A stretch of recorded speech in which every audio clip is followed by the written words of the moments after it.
Chapter 15:15. A Grand Wedding, 1. After making up their minds, the four old men no longer hesitated.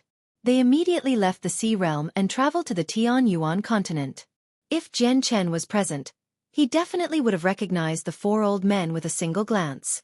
To no surprise, they were Ada, Air, Asen and Aci, who he had met in the Divine Realm. In the blink of an eye, the day of Jian Chen's marriage arrived. Not only were all the buildings in Flame City well decorated on that day, but they had rolled out a red carpet down every street in the city. Pink petals were scattered upon the ground, giving off a fresh fragrance. On the sides of each main street, red-robed bands beat gongs and sounded drums. They formed a long line, stretching all the way from the entrance of the city to the city center, where the wedding would be formally held. A few guests had already arrived outside the city with gifts. All of them dismounted outside the city and passed through the city gates on foot. Even Saint Emperors did not fly into the city. A large group of female servants stood in an organized formation, waiting at the entrance of the city. As soon as important people arrived, they would personally lead them into the city. Even though there were many Saint Emperors among the guests, all these people entered the city with their gifts by themselves. They were not received by the servants. Strength had nothing to do with whether they could be received by the servants. As a result, it became a great honor for anyone who did receive the guidance of a female servant. Tianmu Ling of the ancient Tianmu clan has arrived. The third prince of the Qinhuang kingdom, Qinji, of the 8 great kingdoms has arrived. As the loud calls rang through the city, the male servants welcoming the guests constantly announced the names and identities of a few special guests. The third prince of the Qinhuang kingdom, wearing luxurious robes with golden threaded borders, entered the city with Tianmu Ling. 2 benevolent old people followed Tianmu Ling. To no surprise, they were Jun Moheo and Wang Yinhong. With Jian Chen's assistance, the two of them had broken through to Saint King several years ago and had reached the 7th heavenly layer. They had become the ancestors of the Tianmu clan. Tianmu Ling and Qin Ji were both Jian Chen's friends. Even though their personal strength and backgrounds were nothing in the eyes of Saint Emperors, the two of them enjoyed a treatment that even a few Saint Emperors did not have the right to experience in the Flame City. Both of them were invited into the city by female servants who had been prepared beforehand. Brother Jian Chen's wedding sure is grand. So many peak experts have come from everywhere to congratulate him. It's still morning and I can already vaguely sense the presences of over 20 Saint Emperors. There's still a great group of people who've yet to arrive. It sure does make me envious. If there's someone who's willing to go to such lengths to marry me, I'll agree even if he's weaker than me. Tianmu Ling sighed in surprise as envy filled her face. Qin Ji broke into a laughter when he heard her. Tianmu Ling, when you become the greatest human expert, holding a wedding like this won't be a problem at all. Tianmu Ling pouted and said disdainfully, if I become the greatest human expert, there'll probably be no one worthy enough to marry aside from brother Jian Chen. Qin Ji and Tianmu Ling laughed and conversed as they made their way toward the ceremony.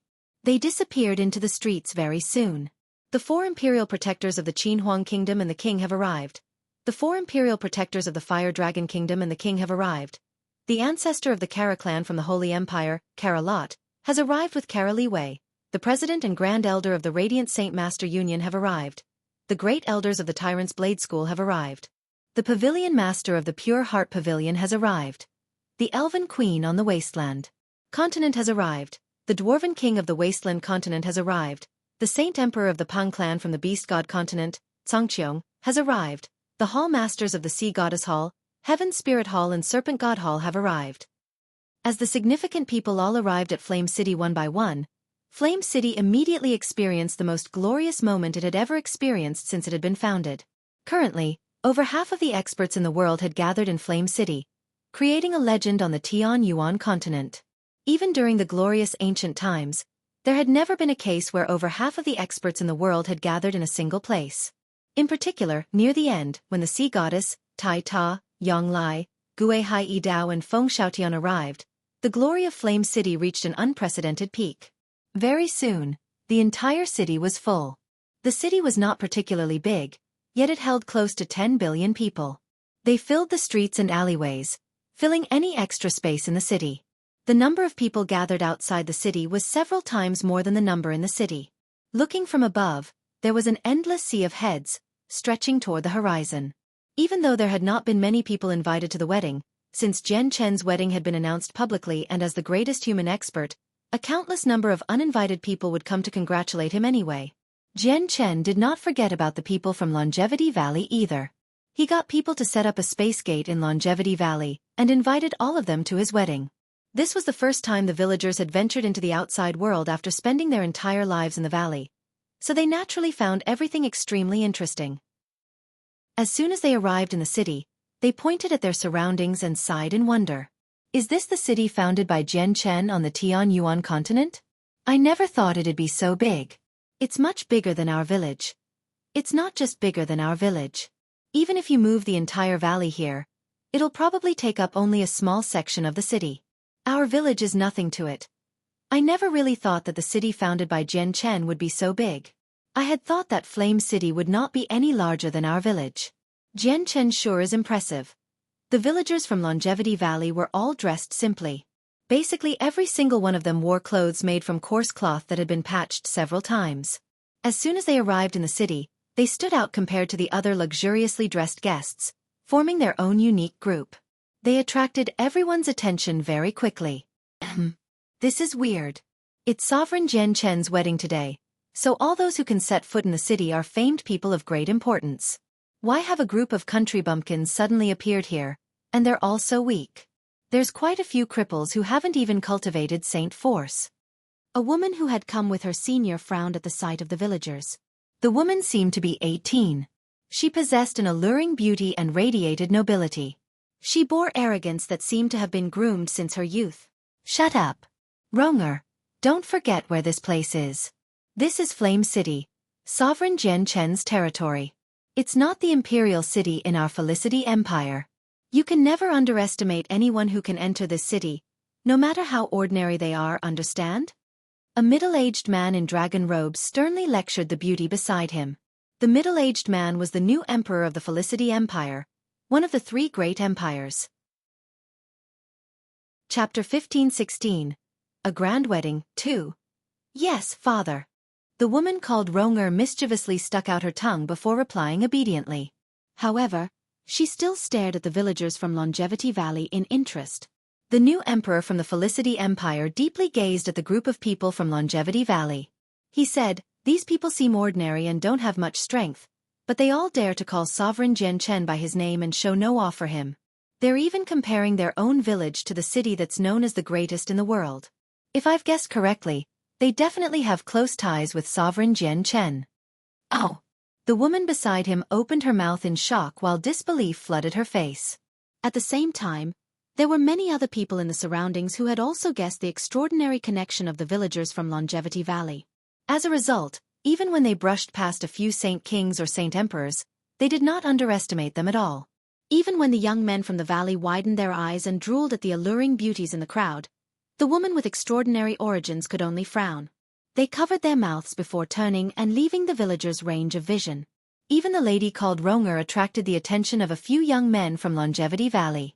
There were several young men around the age of 20, who stared at Ronger's alluring appearance. They could not shift their gazes at all, as if their souls had been sucked away by her. So beautiful. She's basically like a goddess. She's definitely my dream lover. What a beautiful goddess, and she's roughly my age. If I can marry her, I'd be willing to shorten my lifespan by a few decades. Look at her legs. What beautiful and white legs. Those are the prettiest legs I have ever seen. I never thought that the legs of women could be so beautiful. They must feel extremely nice. The young men from Longevity Valley all drooled as they stared at the woman called Ronger. If they were not staring at her face dumbly, they would be staring at her slender jade-white legs. Even their gulps of saliva were audible. The woman called Ronger noticed their wolfish gazes and was immediately covered with goosebumps. She shivered in fear before quickly hiding behind the middle-aged man in dragon robes. Lingering fear covered her face. Only now did she discover just how terrifying the bulky young men in coarse clothes were. They were tempted to eat her up just from their gazes alone. "Ronger, let's go." The man was displeased as well. He pulled the lady with her and left the sight of the villagers.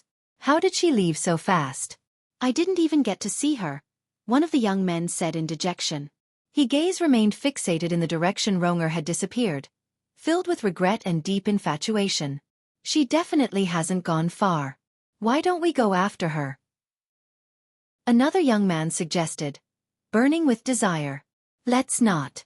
Grandpa's told us to not run around randomly. Look at how many people are here and how big this place is. What if we get lost? The young men could only give up on catching another glance of the beauty while full of reluctance. What they did not know was that every single movement they made and word they said was caught by many of the guests in the surroundings. The more powerful guests had reached Saint Emperor while the weakest ones were Saint Rulers. Even though they spoke in whispers, they were heard loud and clear by the surrounding people. They all shook their heads secretly and thought, just where did these annoying young men come from? He, young brothers, it's not very polite for you to stare at the legs of us women. An enchanting giggle rang out. When the young men heard the giggle, they immediately felt themselves become powerless. They lacked self-control. Their hearts began to beat uncontrollably. Tianmu Ling slowly strolled through the crowd with a smile. All her movements possessed an enchanting charm. This charm was useless against the experts in the surroundings, but to the young men from Longevity Valley, it was fatal. So pretty. At that moment, the eyes of the young men widened. They all drooled as they dumbly stared at the beautifully dressed Tianmu Ling. Tianmu Ling did not mind their gazes at all. She smiled seductively and giggled. Little brothers, am I pretty? You're pretty. The young men all spoke at the same time. They were all stunned and their breathing became ragged. Their eyes were so wide that they almost popped out. Tianmu Ling gently sighed. Some loneliness appeared on her face and she acted pitiful. She said, but so what if I'm pretty? There's no one who wants to marry me. There's no one who wants me. Who said they don't want you? Beautiful girl, why don't you marry me? I want you, girl, be my five. I swear that I will treat you as only the best for the rest of my life. I will never let you down. There will be meat to eat every day. Girl, my father's the strongest in the village, and he's also an Earth Saint Master. Becoming a Heaven Saint Master for him isn't a problem. You know about Heaven Saint Masters, don't you? They can fly freely in the sky like birds. If you marry me, I'll definitely plead to have my dad take you flying once he becomes a Heaven Saint Master. When the young men heard what she had said, they all believed that they had caught Tianmu Ling's eye, except that she was too embarrassed to say so, which was why she had given them a hint. They all attempted to court Tianmu Ling as best they could. In order to capture Tianmu Ling's heart, they even brought out everything their family had accumulated. They were even close to mentioning their lineages and their ancestors. Even Tianmu Ling was stunned by what they said. What they told her had completely overwhelmed her understanding of the world. Any person who courted a woman on the Tianyuan continent would show them what they could offer, through displaying their strength or bringing up their background. However, the young men before her only mentioned that they could cover the basic necessities of life. Tianmu Ling rubbed her temples. It felt like she had a headache. She realized that she had underestimated them far too much. She needed to evaluate them once again. When did she, a mighty Saint King who could rip open space gates on a whim, need to fly in the sky while being carried by a Heaven Saint Master? Little brothers, if you really want me to marry you, it's not impossible. Once you can beat Jian Chen fairly, I'll marry you, Tianmu Ling giggled. She thought that she could make the young men lose interest in her by saying that, but she darkened instead. She had never thought that she had underestimated these burly young men again. They did not show any negative emotions at all. Instead, their eyes lit up and they seemed pleasantly surprised. Really? If I defeat Jian Chen, will you really marry me and become my wife? One of them stared at Tianmu Ling full of excitement. Anyone could tell that the emotions he showed were genuine and could not be faked. He did not know just how powerful Jian Chen was, nor did he know about Jian Chen's prestige on the continent. In his mind, Jian Chen was friendly and treated every elderly person in the valley full of politeness. He seemed no different than the other people his age. Meanwhile, not only was he the strongest in the village, he was larger than Jian Chen as well. As a result, defeating Jian Chen did not seem difficult at all. Tianmu Ling was stunned once again, but she was not the only one this time. Even the guests who watched on in interest became stunned as well. This included Saint Emperors. Soon afterward, they all became stern. They judged the young men seriously and thought, are these young men Origin Realm sovereigns who never appear? Can they really defeat Jian Chen? Otherwise, how can they be so confident? Chapter 15-17. A Grand Wedding, 3. However, after staring at the young men for quite some time, the people in the crowd failed to find any traces of them concealing their strength. In their eyes, there were even two young men who had not condensed their saint weapons yet. They could not even be counted as fighters, let alone could they defeat Jian Chen. Tianmu returned to her senses and stared at the young men with an extremely strange gaze. She giggled. Brothers, then I will wait for good news from you. I hope you defeat Jian Chen soon and take me away. Don't worry, girl. After Jian Chen's wedding, we'll challenge him immediately. I will definitely make you my wife. The same young man who had an Earth Saint Master as a father spoke confidently. Great determination flickered in his eyes. The young men behind him were disappointed. Regret filled their faces. They also had no idea how powerful Jian Chen was, but they knew that they could not defeat the young man before them. Not only had he condensed his saint weapon, but he had even become a saint master. Although what happened with the villagers attracted the attention of many, it did not affect Jian Chen's wedding in the slightest. In the blink of an eye, noon crept closer and closer. With a loud sound and an uproar across the entire city, Jian Chen, Yu Yu, and Huang Luan appeared on a platform that was 6 meters high, all wearing red clothes. Everyone look, the groom and the brides have all appeared. The groom is Sovereign Jian Chen. I've finally seen Sovereign Jian Chen in the flesh. I never thought that he'd be even younger than the images. Not only is Sovereign Jian Chen powerful, but he's handsome as well. If I can get married to him or even just become a consort of his, I'd be willing to reduce my lifespan to just 10 years. You want to become Sovereign Jian Chen's consort just like this? Why don't you check out the origins of Sovereign Jian Chen's brides? One of them is the only direct disciple of Fairy Hao Yi while the other is a saint emperor. The atmosphere immediately rushed to a new high with the appearance of the groom and brides. Many people stared at the three of them on the platform full of envy. Currently, a woman in a white dress who had her face veiled, stood in an inconspicuous corner among the great crowd. She silently stared at Jian Chen and his brides and felt mixed up. She appeared rather depressed. She was the young lady from the Tianqin clan, Qin Qin. She had secretly come to Jian Chen's wedding, all by herself. She did not tell anyone she had come. She had even seen Qin Shao conversing happily with Qin Ji in the crowd, but she did not go up to greet him. She just wanted to stand in a corner by herself and quietly watch Jian Chen's grand wedding come to an end. At the same time, Kai Ya, Ada, and his brothers had arrived in the city as well. They were several dozen meters away from each other.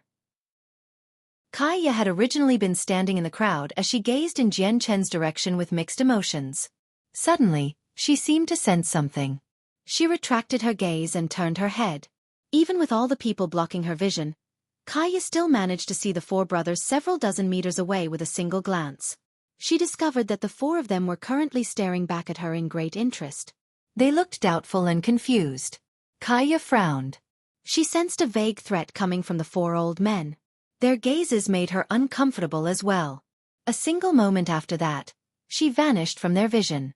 The four brothers stared in the direction Kai Ya had disappeared in. After a moment of silence, Ada communicated with his brothers through a technique. Brothers, you also noticed that woman just then. Have you seen her before? Big brother, we're always together, so we've seen everyone that you've seen as well. If even you haven't seen her, then we haven't seen her as well, replied Asen. Ada frowned and sank into his thought. He murmured, this is strange. I've clearly never seen that woman before, so why do I feel an uncontrollable urge to kill as soon as I caught sight of her, as if we have some deep enmity with her? We don't even recognize her. Brother, so you felt the same. I thought that I was the only one who felt that. I felt it too. As soon as I approached that woman, killing intent sprouted in my heart for some reason as well. I had almost lost control, me too. I felt the same feeling as you. The three other brothers spoke their thoughts. All of them furrowed their brows tightly. The four of them could not understand this no matter how much thought they put into it. No matter how many people were in Flame City, there was no chaos at all. The wedding progressed smoothly. Every single person abided by the rules of the city. After all, today was the wedding of the greatest human expert. No one could afford to cause trouble on such an important day. The day was not going to have good weather. The sky had silently darkened and the vague sound of thunder could be heard rumbling in the distance. Great gusts of wind gradually appeared in the surroundings, as if a storm was brewing. Jian Chen stood on the platform and clasped his hands at the guests who had come to take part in his wedding. As soon as he made a statement, it began to rain. Jian Chen suddenly raised his head and nonchalantly said, It's my wedding today, so there must be wonderful weather. How can it rain? As he said that, Jian Chen waved his hand at the air. Immediately, a resplendent sword chi that several meters long shot into the sky, tearing the clouds that were brewing into a storm into shreds. Immediately, bright sunlight poured down, causing the surroundings to brighten up. However, the temperature in the surroundings suddenly plummeted a few seconds later. Light snow began to suddenly fall from the clear blue sky. The snow had appeared extremely suddenly, without any signs of warning. It was as if the flames were appearing out of nowhere. They obscured the air and painted the sky white. Even the sun in the sky seemed to darken. At the same time, the heat from the sun was unable to melt the snow that had suddenly appeared. Snow in July. A few people cried out around the city. The snow was just far too abnormal. It had actually fallen in the scorching summer heat. Jian Chen noticed the sudden snow as well. He seemed to understand something, causing joy and eagerness to fill his face. Chapter 15:18. A Grand Wedding. 4. Tai Ta, the sea goddess, Yang Lai, Gue Hai Yi Dao and Feng Shaotian became rather stern as they stared at the flakes of snow in the sky. All the great elders from the protector clans showed odd expressions. They had witnessed something similar several decades ago, so they could not help but connect the falling snow to that event. Is the Arctic ice goddess hall descending? At this moment, many great elders from the protector clans could not help but think the same question. Brother, you're getting married, and you didn't even tell me. Am I still your sister? A voice that Jian Chen was familiar with appeared. In the snowy sky, a woman silently appeared. She possessed alluring beauty and wore snow-white clothes. As she hovered in the sky, she seemed like she had fused with all the snow. Sister! Jian Chen cried out in joy and amazement. He felt very excited. It was truly a serendipitous moment for him that Changyang Mingyue could come to his wedding. Tai Ta, the sea goddess, Yang Lai, Gue Hai Yi Dao, and Feng Shaotian all became fixated on Changyang Mingyue at the same time. Their pupils also narrowed. They were all shocked. This was because they could tell that Changyang Mingyue had surpassed the level of a saint emperor and reached the origin realm. She had even reached late receival. Changyang Mingyue snorted gently and looked at Jian Chen with great displeasure. She said, "So much for still recognizing me. I had even thought that you had forgotten about me long ago. You didn't even invited your sister to such an important day. Instead, I have to come uninvited all by myself. However, it's fortunate that I'm not late. I've just made it in time for your formal wedding ceremony." Mingyue. Among the crowd, Yu Fengyan trembled. She finally could not back anymore, loudly calling to her daughter despite where she was. Changyang Mingyue froze. As she gazed at the haggard Yu Fengyan in the crowd, she immediately felt tears well up. Her eyes also reddened slightly before tears began to roll down uncontrollably. She no longer bothered with catching up with Jian Chen. She shot toward Yu Fengyan as a blur. She happily hugged Yu Fengyan. Changyang Ba and Bai Yuntian sat on the platform with smiles as they gazed at Changyang Mingyue and Yu Fengyan, who had finally reunited. However, Jian Chen's wedding ceremony was being held, so now was not the time to catch up. Even though the two of them had missed Changyang Mingyue as well, they could not help but suppress their feelings. Changyang Mingyue had already reached the Origin Realm, but she refused to take a seat from the row that had specifically been prepared for Origin Realm experts. Instead, she remained with Yu Fengyan. Changyang Mingyue's profound ice body had reached completion after emerging from seclusion. She could control the coldness within her at will as well, so there was no need for her and her mother to keep their distance, unlike last time they met outside the Ice Goddess Hall. Yang Lai, your descendants of this generation are really impressive. There's actually 2 Origin Realm experts, and they haven't even cultivated for a century, Gue Hai Yi Dao said to Yang Lai with some envy.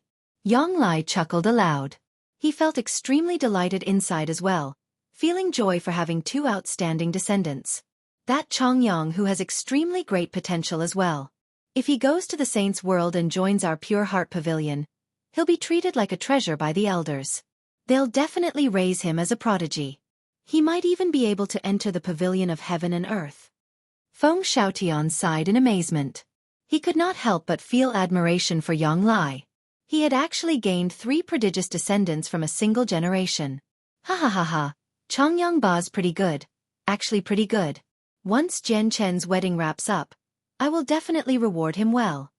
Yang Lai laughed from the bottom of his heart. A lot of the wrinkles on his face seemed to disappear, and he seemed younger. A bow to the heavens and the earth. On the high platform, Uncle Chang sternly hosted the wedding. As he cried out, Jian Chen, Huang Luan, and Yu immediately turned to the east and bowed to the world. The city immediately became silent when they bowed. Uncle Chang seemed to have become the only person speaking in the entire city. A bow to the parents. Uncle Chang commanded once again, and Jian Chen, Yu, and Huang Luan turned. They bowed a second time, bowing to Jian Chen's parents, Chang Yangba and Bai Yuntian. Good. Chang Yangba smiled joyfully as he benevolently gazed at Jian Chen and his brides. He felt extremely emotional inside. No one had ever thought that his son's wedding would attract all the experts in the world to congratulate him. Exchanging bows. To the bridal chamber.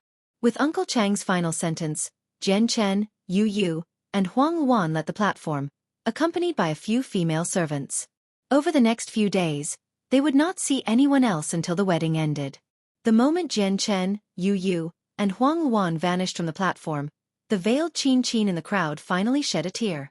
She turned around and was about to leave the city.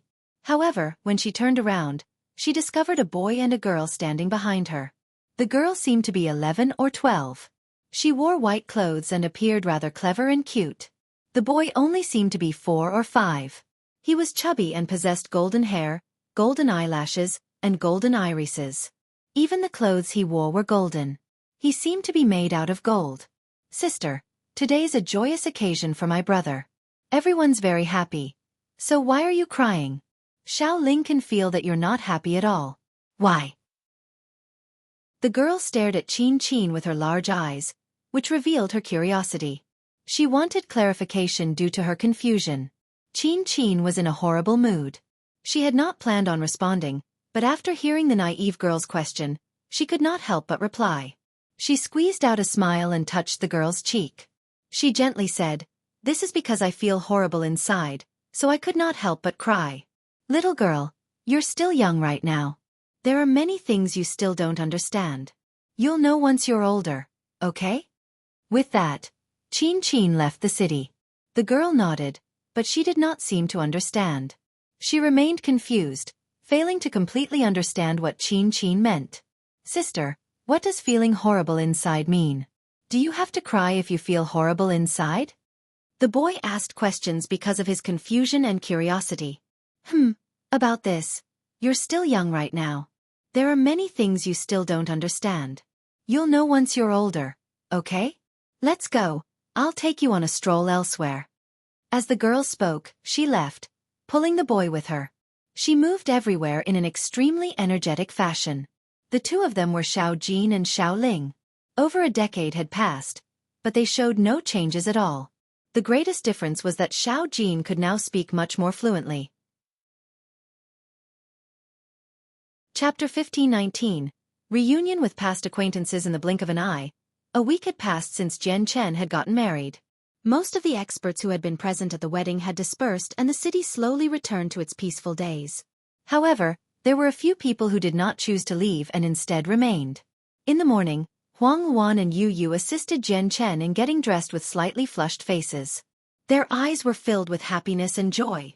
Luaner, I'll take you to see a few of my old friends in a while. Smiled Jian Chen. He looked at the two women with gentle eyes.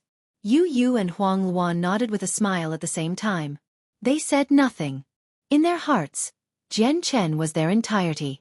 In an inn within the city, Kaya was seated at a table, enjoying a delicious breakfast. However, she would frown and show displeasure from time to time. It was quite obvious that she was in a horrible mood. Ada and his 3 brothers were seated at a table beside Kaya. However, the 4 of them did not touch the food in front of them that was known as the most delicious breakfast food in the city. Instead, they gazed at Kaya and appeared doubtful and confused. The 4 of them had realized that if they were a certain distance away from Kaya, they would feel killing intent from the bottom of their heart. This killing intent was extremely odd. They could not control it, and it would attempt to surge out into the outside world. The 4 of them could not figure out the reason why it appeared. Kaya frowned even more. She could sense that the vague threat from the 4 old men had become even more powerful. If it were not for the fact that Flame City prohibited all fighting and for the fact that she understood that she was not their opponent, she probably would have begun fighting with them already. Kaya glanced at the tiny beast perched on her shoulder and immediately became much calmer. She knew that she was not the opponent of the four brothers, but with this beast by her side, there were no Saint Kings in the world who could injure her, including Saint Kings at great perfection. On the other hand, the four brothers had not become Saint Emperors yet. It truly is a joyous occasion for me to be able to coincidentally see my old friends here. A clear voice materialized from outside the building at this moment. Jian Chen entered the inn and to no surprise, behind him walked Yu and Huang Luan. Aside from the four brothers and Kai Ya, there were quite a few other people in the inn. As soon as Jian Chen set foot in the building, all the people, aside from the five of them, simultaneously stood up and bowed politely to Jian Chen. The four brothers and Kai Ya saw Jian Chen as well. Unlike all the other people, the five of them did not bow to Jian Chen.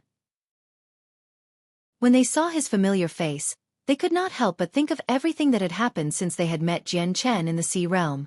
Their emotions immediately became mixed. The four brothers were affected in particular.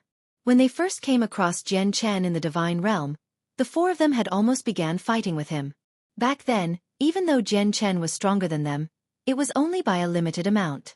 However, the changes that Jian Chen's identity had undergone made the brothers feel like they were in a dream. They were just about as powerful as Jian Chen in the past, but he had already become the sovereign of the humans now, having surpassed Saint Emperor and reached the origin realm. Jian Chen smiled and returned the people's bow amicably with a clasped fist. Afterward, he made his way to Kai Ya's table and sat down. However, his eyes remained fixated on the tiny beast on her shoulder. An odd light filled his eyes. I visited the Kaler tribe in the past and found that it no longer existed. I originally worried that you had suffered a disaster, but looking at it now, not only did you emerge unscathed, but you even experienced quite a fortuitous encounter. Jian Chen stared at Kai Ya. He would glance at the tiny beast perched on her shoulder from time to time and sigh in amazement. He recognized this beast. It was the seven-colored heaven-devouring beast he had seen in the divine realm in the past. It was a true divine beast, possessing great future potential. He had originally planned to return to the divine realm tame it when he was strong enough, but now, the young divine beast to have been tamed by Kai Ya. While Jian Chen was staring at the divine beast, it opened its eyes. When it discovered Jian Chen, it immediately stood up and began to glow red, orange, and yellow. It stared sharply at Jian Chen. "Xiao Lu, do not be rude." Kai Ya gently poked the divine beast and gave a firm command with a soft voice. The seven-colored heaven-devouring beast immediately calmed down. Afterward, Kai Ya smiled faintly at Jian Chen. "Warrior Jian Chen, Xiao Lu is still young. Please do not be offended." Jian Chen chuckled as he stared at the divine beast. He sighed, "It's been so long, but this little fella still remembers me. Sure is rare." Jian Chen gave an explanation when he saw Kai Ya's confusion. "I once entered the divine realm and came across him. He's a divine beast, called a seven-colored heaven-devouring beast. It's still young right now. Back when I wanted to tame it, I was not powerful enough, so I could only give up on that thought. I'm very curious as to how you tamed it." Kai Ya was surprised when she heard him speak. She glanced at the tiny beast on her shoulder and said, "Back when I ran out of choices after being pursued by my enemies, I was forced to take the risk of entering the depths of the divine realm. There I met Xiao Lu. After it saw me, it followed me out of its own will." Xiao Lu's very obedient as well.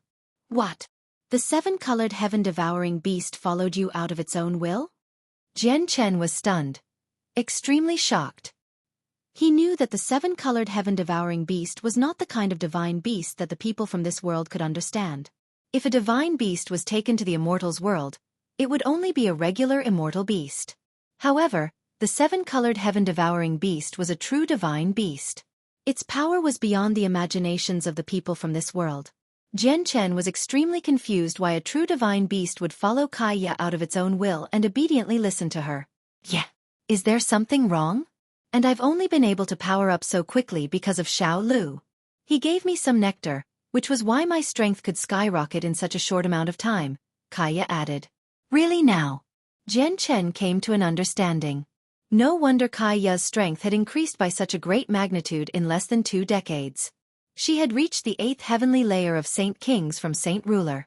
Just the thought of accomplishing that within 2 decades was unheard of on the continent. After all, Kaya did not possess any heavenly resources like the violet cloud peaches that were even invaluable in the immortals' world. However, what surprised Jian Chen was that the 7-colored heaven-devouring beast had actually decided to follow Kaya. He recognized how extraordinary Kaya was. After all, it was a true divine beast. It would never follow an ordinary person, let alone stick to Kaya so closely if she was an ordinary person. Jian Chen then looked at the 4 old men. He greeted them and asked about their well-being. Although he did not have any particularly deep ties with the 4 brothers, he had fought alongside them in the divine realm in the past. At the same time, their cultivation method was connected to the nirvanic immortal exalt from the immortals world, so they were basically the same as him. After all these years, the 4 brothers had gained strength at an extremely rapid pace as well. They had all become 9th heavenly layer Saint Kings now. Afterward, Jian Chen invited Kaya and the 4 brothers to the city lord's estate as guests. He conversed with them casually before bringing up the world of forsaken saints. The 5 of them only possessed a limited understanding of the foreign world. Jian Chen naturally hid nothing and told them everything he knew. Once they learned about the foreign world's true strength, all of them became extremely stern. I never thought that the world of forsaken saints would actually possess such a terrifying strength. Just the number of saint emperors they have is astounding. It'll basically be a battlefield for saint emperors. Saint kings will be doomed if they take part in the battle. It's a joke that the 4 of us wanted to use the blood of the foreign experts to demonstrate the power of our sword formations, Ada said with a sunken face, but he felt no fear at all. Brother, if we're separated, we'd indeed be doomed against saint emperors, but if we formed our sword formations, we can kill saint emperors, Air said confidently and enthusiastically. That's right. We've just forged our flying swords, so our battle prowess has soared. Coupled with the sword formation we've just comprehended, we should be able to handle any saint emperors as long as we face a maximum of 3 at a time. Asen stood up, burning with enthusiasm. Chapter 15-20. Gifts of Immortal Peaches. Jian Chen's interest was piqued when he heard them mention flying swords. He asked, "Can I see the flying swords you forged?" When Jian Chen had first met the 4 brothers in the depths of the divine realm, he had discovered that the weapons they were using were rather similar to his azulate swords. They had been forged, unlike all the saint weapons used by the fighters on the Tianyuan continent, which were condensed from saint weapon. It was not that weapons made from various materials were non-existent on the Tianyuan continent, but they were basically tools for farming or used by people who had not condensed their saint weapons yet as temporary weapons. They would never be used by people who had already condensed their saint weapons. The 4 brothers were the few people among all the experts Jian Chen had met who used weapons like these. The 4 brothers did not hesitate at all. They drew their metal swords. They all stuck out their right palms and a finger-sized sword appeared out of nowhere, hovering an inch above their palms. The toothpick-like swords rapidly expanded, becoming full-sized, 1.3-meter-long swords. Jian Chen's eyes began to shine as he stared at the brothers' swords. He could feel pulses of powerful sword chi emanating from the swords. Although the weapons appeared the same as when he had first seen them in the divine realm, the presences they gave off were completely different. The 4 brothers had definitely refined the swords again, making their power increase. At the same time, Jian Chen could see a vague glimpse of the nirvanic sword immortals' 4 swords in the weapons. The 4 swords were vaguely similar to the sword of mortality, sword of reincarnation, the sword of slaughter, and the sword of severance. They were only simple signs right now, less than 1/10 of their original appearance. They're becoming more and more like the azulate swords. Jian Chen thought. They did not have similar appearances, but they were of a similar quality and followed a similar method of cultivation. He could see other practitioners of the sword aside from the Spirit King through the 4 swords. The Spirit King's sword was not condensed from energy either. It was similar to the azulate swords and the 4 swords from the brothers. They were all forged. Do you know the nirvanic immortal exalt? Jian Chen stared at the 4 old men with mixed emotions. He knew that he and the old men were similar. They had obtained legacies from the immortals' world, and as long as they were still alive in the future, they would return to the immortals' world. At the same time, Jian Chen understood that he could become enemies with anyone in this world but the 4 brothers. He had received the partial legacy of the former master of the azulate swords, while the old men had received the partial legacy of the nirvanic immortal exalt. The former master of the azulate swords was one of the 5 grand exalts of the immortals world, just like the Nirvanic immortal exalt. They were the only 2 sword gods in the immortals world and had possessed close ties. We know the Nirvanic sword formation but not anything about some Nirvanic immortal exalt, answered Ada. Jian Chen gently sighed. The 4 of them had inherited a portion of the Nirvanic immortal exalt's legacy, but they did not know who the legacy came from. Jian Chen felt anguish for the Nirvanic immortal exalt. However, he did not plan on telling the 4 of them about the Nirvanic immortal exalt. He would tell them about the matters of the immortals world after they entered the saints' world. In the end, Jian Chen left Flame City with the 4 brothers and Kai Ya. They entered the abandoned mines of tungsten alloy nearby and stopped in the deepest parts of the mountain valley. With a flip of his hand, he gifted the 5 of them 5 5th-grade violet cloud peaches. He then personally used the water of highest quality from the springs of life to make comprehension tea from 5 5th-grade leaves. He said, "The violet cloud peach can assist you in breaking through to Saint Emperor. Once I make the tea, consume it with the peach." Jian Chen was not stingy at all toward the 4 brothers and Kai Ya, directly using the best peaches and tea he had on hand. Although he seemed rather unaffected on the surface, his heart ached inside. There were only 25-grade violet cloud peaches as well as some others composed of the 4th grade and below. He was only left with 18 5th-grade comprehension tea leaves as well. A while later, Jian Chen finished brewing the tea. He split it into 5 portions and distributed it among Kai Ya and the 4 old men.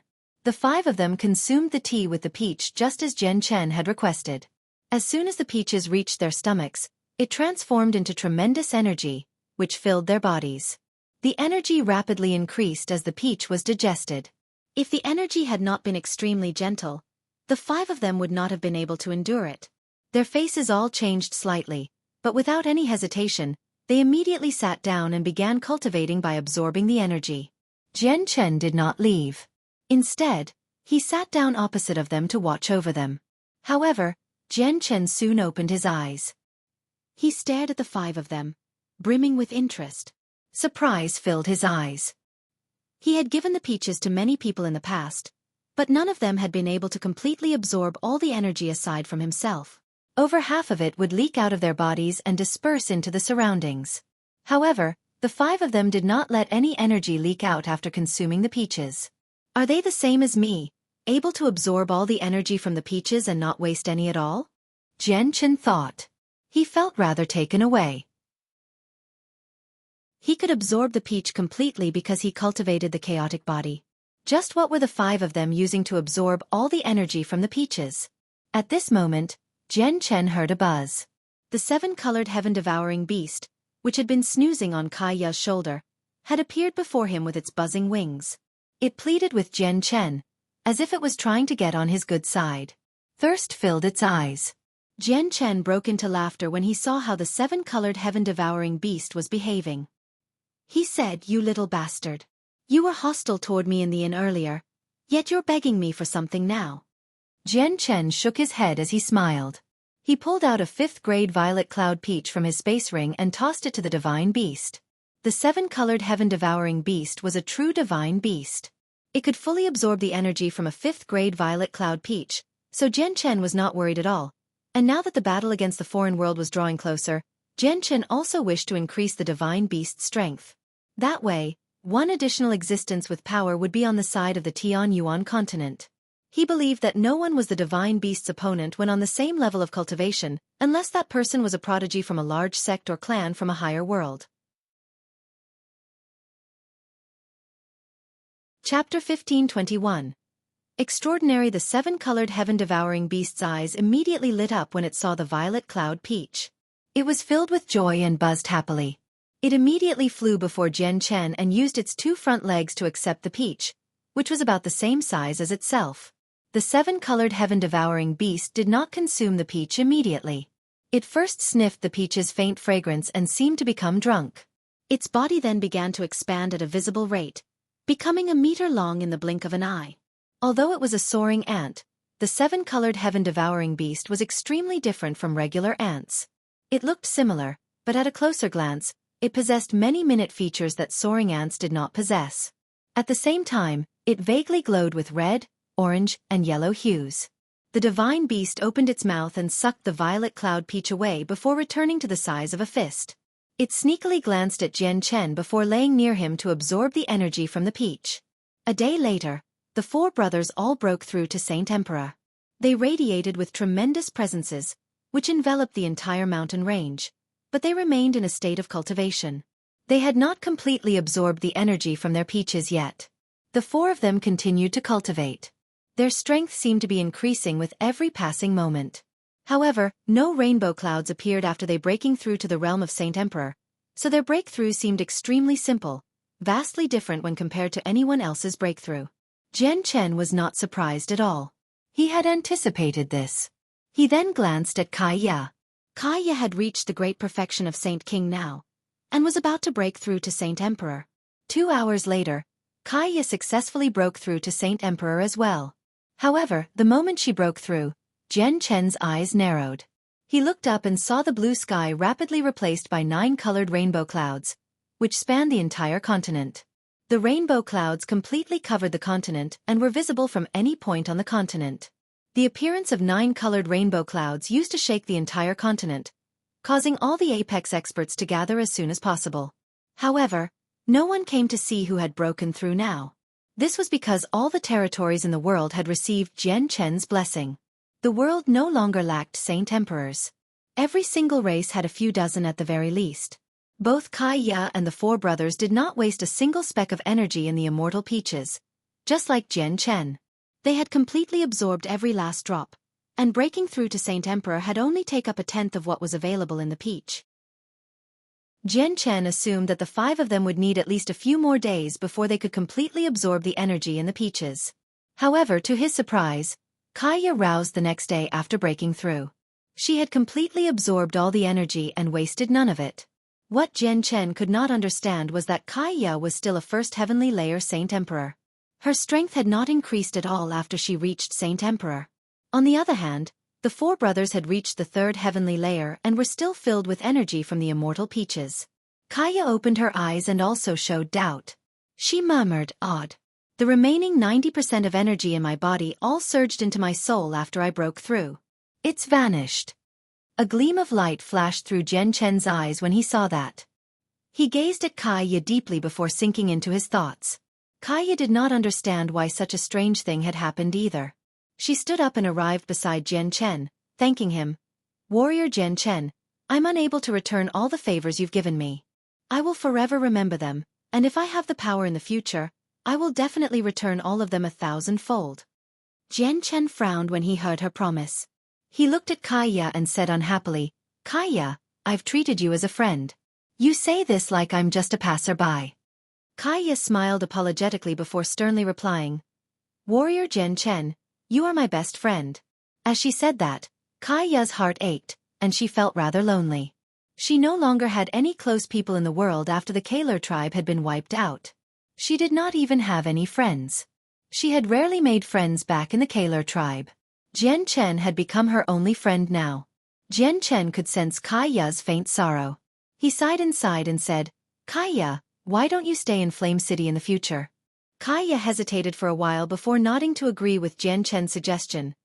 "Warrior Jian Chen, I'll return to the city first. It's very uncomfortable for me to stay near the 4 of them." Jian Chen nodded. He did not plan on returning to Flame City yet. He wanted to watch over the 4 brothers and prevent any accidents from happening.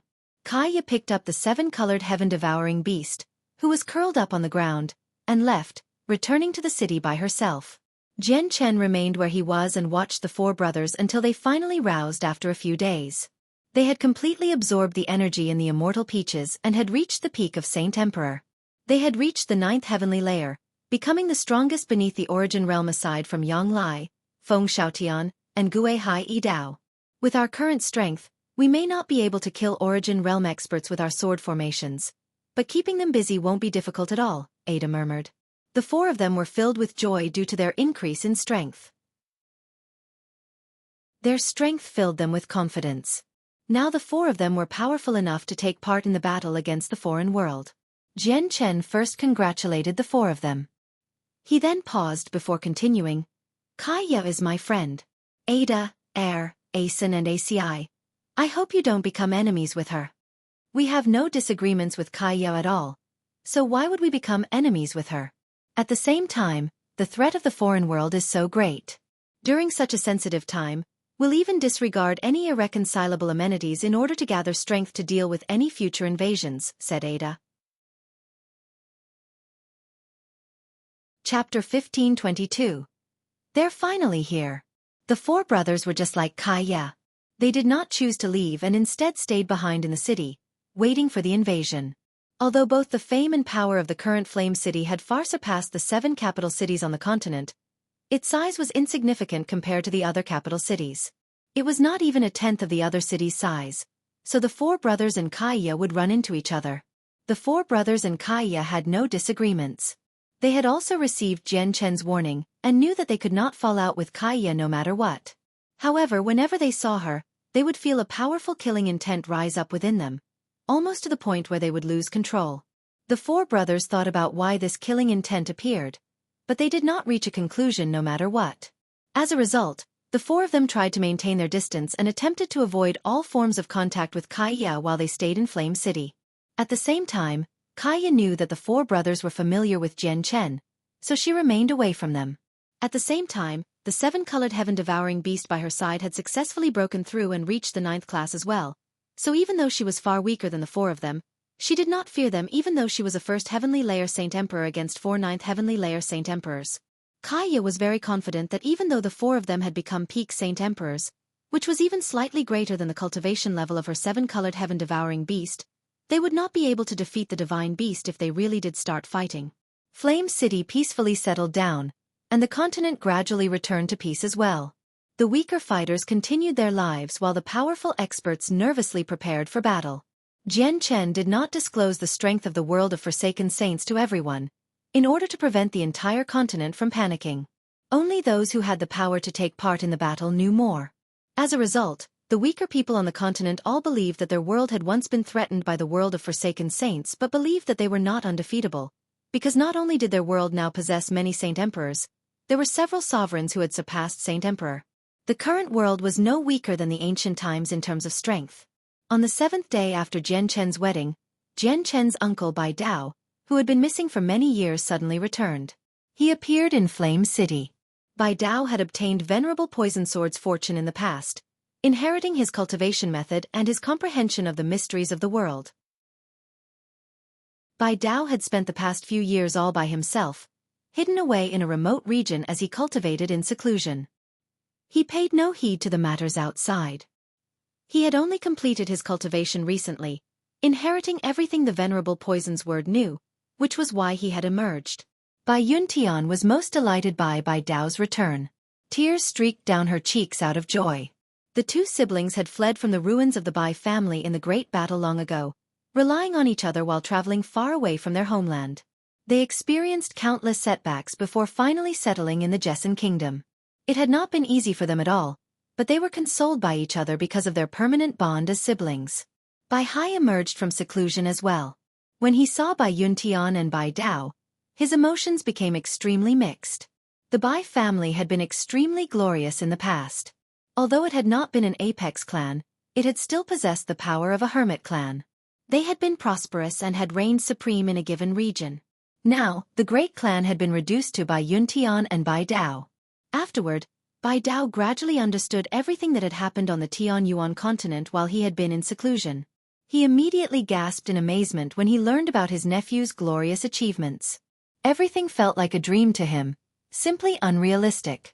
Jian Chen had already assisted his uncle in breaking through with the heavenly resources from the Xianhuang microcosm in the past, successfully making him a Saint Emperor, so Jian Chen could not offer him any more violet cloud peaches since they could only be consumed once every century. Yu Yu and Huang Wan entered seclusion once again. The two of them had received gifts from Chongyang Mingyue, 2 thumb-sized 10,000-year-old ice souls. Chongyang Mingyue had secretly hid them from Protector Xueqi when she had been cultivating and had now gifted them to her sister-in-laws. Jian Chen remained in Flame City for a few days before bidding farewell to everyone else. He ventured to 3 Saint Island all by himself. He landed on the island. Shangguan Mu'er had returned from the continent long ago, But Jian Chen had no idea whether Shangguan Mu'er had sorted out her relationship with Hao Wu and Zhar Kai-yun since he had left them. However, he could clearly sense some minute changes to Shangguan Mu'er. The changes seemed to be emotionally positive. What surprised Jian Chen was that he could vaguely sense that her strength had increased once again. Jian Chen settled on Three Saint Island. He lived life of leisure, living like the fisherman on the island on certain days. He would row a boat out to sea to go fishing when he was not spending time guiding Xiao Bao through his cultivation or increasing his battle experience. Jian Chen planned on staying with Xiao Bao and Shangguan Mu'er until the battle against the foreign world. There was nothing left for him to attend to on the Tian-Yuan continent. Everything was managed by Yang Lai, Gue Hai Yi Dao, and Feng Xiaotian. The three of them had lived a very long time. Aside from strength, their combined experiences outmatched Jian Chen's experiences in all aspects. In the blink of an eye, Jian Chen had spent 3 months on Three Saint Island. Those 3 months were the easiest, most relaxing and happiest days since he had been reborn on the Tian-Yuan continent. There was no scheming, no near-death battles, so there was no need for him to work hard just to live and remain on guard at all times. Jian Chen also refined the shards of comprehension he had gained from the Anatta Tower. He benefited greatly, and his way of the sword had progressed to partial achievement. His cultivation did not increase, but his strength increased dramatically. Jian Chen had also refined the azulate swords so that they became his fated swords. He could store them within his dantian. However, since the sword spirits were still weak and needed to absorb the Supreme Yin Force and Supreme Yang Force to slowly recover, Jian Chen kept them on his back. Amid the dark, bottomless pit in the ruins of Mercenary City, their space violently shook. It was extremely unstable, and streams of energy would surge out from time to time, shooting into the sky before disappearing into outer space. This was the tunnel between the Tian-Yuan continent and the world of Forsaken Saints. However, at this very moment, the rippling space suddenly seemed to become more violent. The violent streams of energy would surge out from time to time, and deep within the tunnel, a few blurry figures were vaguely visible, rapidly moving closer to the entrance. At the same time, Jian Chen suddenly opened his eyes while sitting at the top of Three Saint Island. His ordinary gaze became extremely sharp at that moment, like 2 unsheathed swords. He gazed in the direction of the Tian-Yuan continent. They're finally here.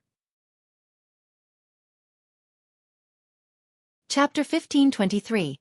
Prepared for battle. Shangguan Mu'er silently appeared by Jian Chen's side. Her purple dress and hair fluttered in the wind. Her beauty did not seem to originate from this world. Instead, she seemed like a goddess from heaven. She stood with her zither in her arms, sternly staring in the direction of the Tianjin continent with cold eyes. At the same time, Tai Ta sat on the only throne in the War God Hall on the Wasteland continent. He radiated a faint golden luster, which entwined with the light that came from the Divine Hall. Tai Ta seemed to have fused with the structure. Tai Ta was not the only person in the War God Hall. Over 30 other 100 races experts sat before him, cultivating. They unintentionally unleashed powerful presences. They were all Saint Emperors. After over a decade, more people from the 100 races had broken through to become Saint Emperors. At this moment, Tai Ta's face twitched while he sat on the throne. He slowly opened his eyes, and they became fixated on the Tian-Yuan continent. His eyes seemed to be able to pierce space, viewing Mercenary City from countless kilometers away. He could clearly see what was happening in the tunnel. Tai Ta stood up from the throne and said with a stern voice, "The people of the foreign world have come. Everyone, follow me to the Tian-Yuan continent. We must prevent the foreigners from setting foot in our world." Tai Ta's voice reverberated beyond the War God Hall. It expanded across the entire wasteland continent as a visible sound wave. In just a few seconds, Tai Ta's voice had resonated across the entire continent. The Saint Emperors in the War God Hall all stood up simultaneously. Without any hesitation, they immediately left the continent through a space gate. At the same time, many space gates formed across the continent. They were all created by Saint Kings, and many Saint Rulers were waiting near each one. When they heard Tai Ta's voice, all those who were Saint Ruler or beyond hurried off to the Tian-Yuan continent through space gates. On a desolate mountain in the Sea Realm, a hazy figure obscured by a layer of blue light sat on a boulder. Suddenly, the hazy figure opened her eyes, producing 2 rays of light which disappeared into the space before her. The light caused the space in front of her to tremble. Just her gaze was powerful enough to harm or even kill someone. The world of Forsaken Saints is attacking. All the experts of the 3 territories immediately head to the Tianyuan continent, the hazy woman gently commanded. Although she was extremely far away from the 3 halls, her dignified voice reached the 3 of them at the same time. All the experts in the sea realm had gathered in the 3 halls. The moment the woman's voice materialized, the 3 hall masters gave commands, leading all the experts to the Tianyuan continent. Although the sea realm was several tens of million kilometers away from the Tianyuan continent, it was only a single step away with the use of space gates. A white-clothed girl was leading a golden-clothed boy, who only seemed to be 3 or 4 years old, through the streets of Lore City. They looked around as they moved, interested in everything. Sister Xiaoling, is this where Big Brother grew up? But why doesn't it seem any better than Flame City? The boy asked. When Xiaoling was about to respond, her facial expression suddenly changed. She glanced in the direction of Mercenary City, and surprise was plastered across her face. She became flustered as she urgently said, "Oh no. Those baddies have come again. Brother Xiaojin, let's go to Mercenary City. We have to stop them." Xiaojin gazed in the direction of Mercenary City as well and gave a serious nod. His gaze sharpened at that moment, now filled with battle intent. He showed no fear at all. Xiaojin and Xiaoling silently disappeared from Lore City a moment later. Yang Lai, Guihai Yidao, and Feng Xiaotian sensed the arrival of the experts from the foreign world as well. They lead the experts of the 4 races, who had been practicing formations, through a space gate to Mercenary City. Song Qiong received Jian Chen's message on the Beast God continent. With his command, people immediately flickered out of the Beast God Hall. All the experts there had emerged from seclusion, leaving through space gates with all the magical beasts who were Class 7 or above. Rum Guinness watched the experts of the Beast God Hall leave from the 98th floor. Her face was filled with worry. She did not head to the Tianyuan continent with Song Qiong. She wanted to remain behind, by her child's side until he completely inherited the Beast God's legacy. Jian Chen, Shangguan Mu'er, the Sea Goddess, Tai Ta, Xiaojin, Xiaoling, Guihai Yidao, Feng Xiaotian, and Yang Lai hovered above the ruins of Mercenary City. They all sternly stared at the gaping bottomless hole beneath them. The tunnel hidden below would spew out streams of violent energy from time to time, causing the space in a radius of several hundred kilometers to become very unstable. Some of the streams would even rush into the air and then into outer space. Some of the streams would approach the group of people who hovered in the air as well, but they would either be dodged or conveniently dispersed as soon as they got close to them. Several hundred space gates had formed several hundred kilometers away, where the space was stable. Each space gate was several hundred meters away from each other as large numbers of experts poured out. In just a short moment, several tens of thousands of people gathered in the stable space.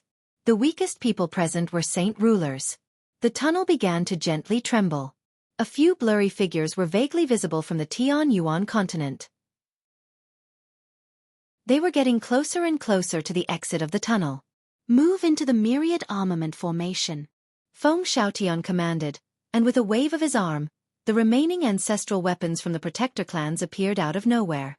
Although they all varied in appearance, all of them were 100 meters long. Soon afterward, 49 Saint Emperors stepped forward from the 4 races. They formed 7 groups, and each group stood before one of the ancestral weapons and controlled the weapon in front of them, creating a huge killing formation. Chapter 1524.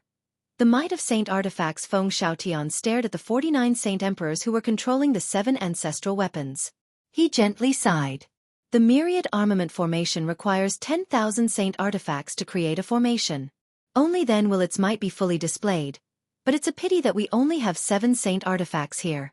Getting 49 Saint Emperors to wield them will only allow them display, at most, 1/10,000th its usual strength. It should be enough to keep 7 receival experts busy or 1 returnance expert trapped. Feng Xiaotian gave another command. Immediately, over half of the experts from the 4 races began to cast formations.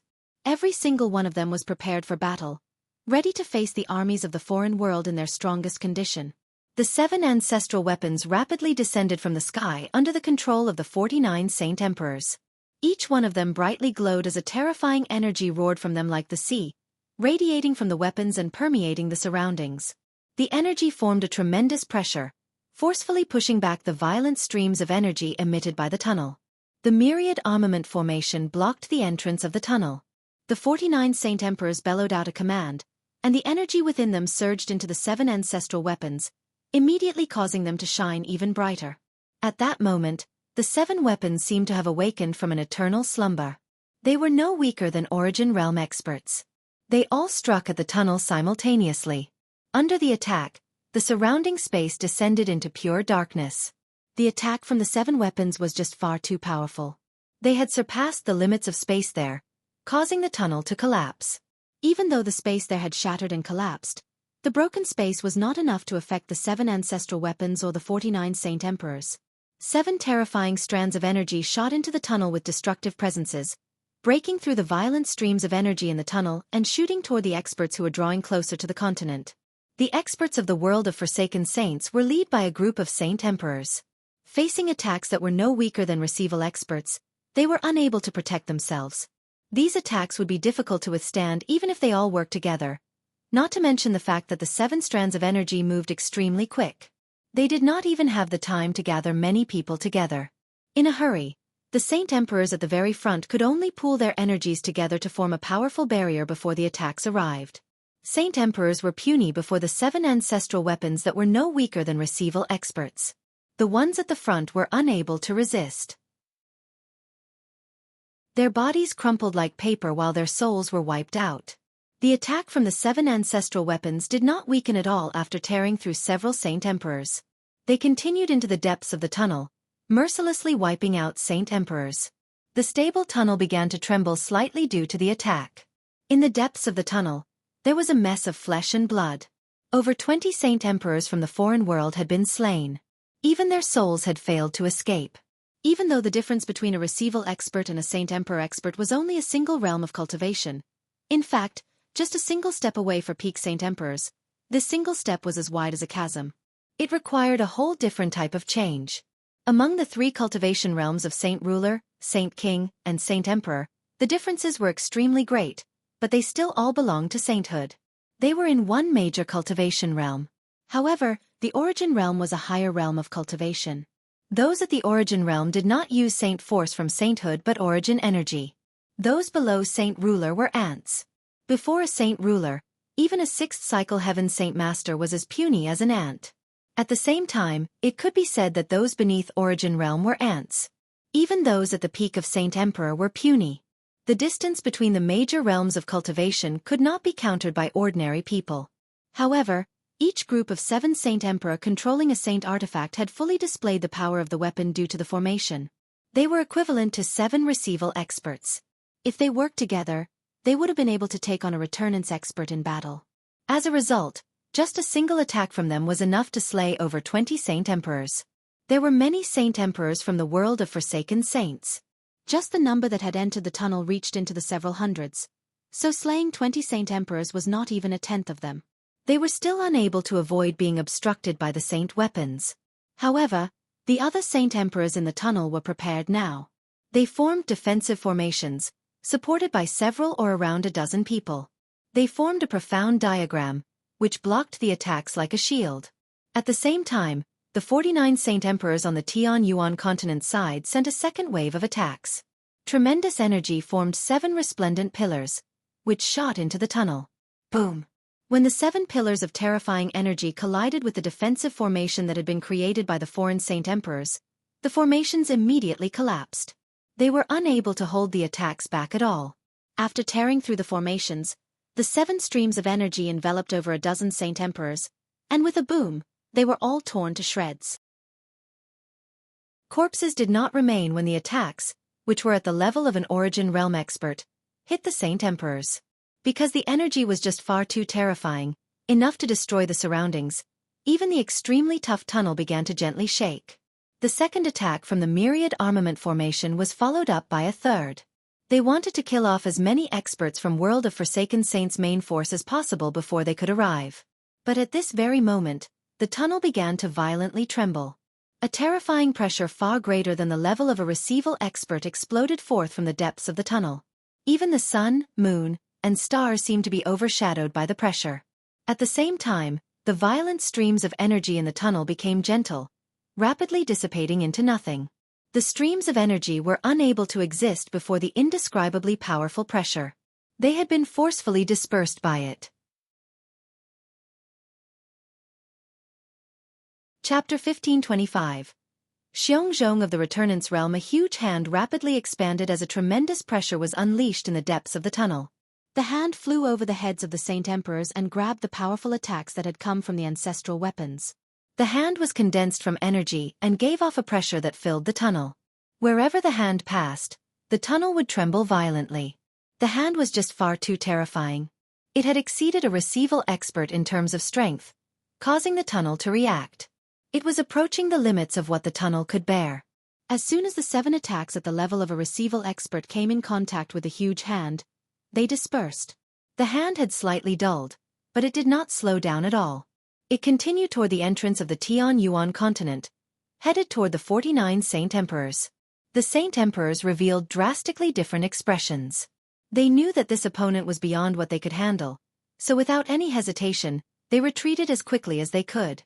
If it were not for the fact that the hand had to move through the tunnel, which slowed it, then they would not have been able to avoid the attack with their strength. The most powerful experts on the Tian Yuan continent narrowed their eyes as the hand reached the exit of the tunnel. The next moment, there was a flash of resplendent violet light. Coupled with a gentle thrum of the sword, the Ziying sword on Jian Chen's back shot into the tunnel. It approached the great hand with a seemingly unstoppable motion. The energy hand seemed to understand the power of the Ziying sword. It suddenly began to shrink, turning into a finger that was only a meter long. Even though it was much smaller now, the energy in it was much more condensed. In the end, the power of the finger far exceeded the power of the hand. The Ziying sword collided with the finger and immediately erupted with a boom.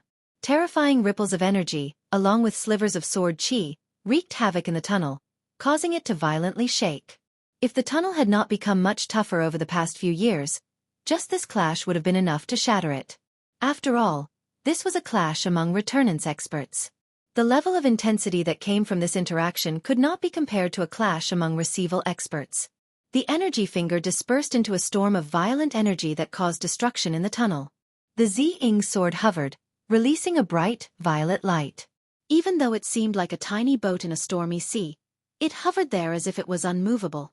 No matter how ferocious the storms of energy were, they were unable to break through the region of light. That place seemed to be a whole different domain altogether. Swish! Suddenly, the Ziying sword turned into a violet streak of light and tore through the region where the energy was running amok. It flew toward the depths of the tunnel while releasing powerful sword qi, arriving before the Saint Emperors of the world of Forsaken Saints in the blink of an eye. It pierced through their bodies at an unbelievable speed and deposited a strand of powerful sword qi in all the Saint Emperors it pierced. The sword qi would surge toward the Saint Emperor's souls and grind them to dust. Even though it was a tiny sliver of sword qi, the Saint Emperors could not fend it off. No matter where the Saint Emperors were wounded, they were unable to avoid death once they were pierced by the Ziying sword. In a short moment, over 20 Saint Emperors were slain by the Ziying sword. The other Saint Emperors all revealed drastically different expressions at this sight. They all began to shiver and stopped their advance together. However, they showed no fear on their faces because they understood the strength of the world they were attacking.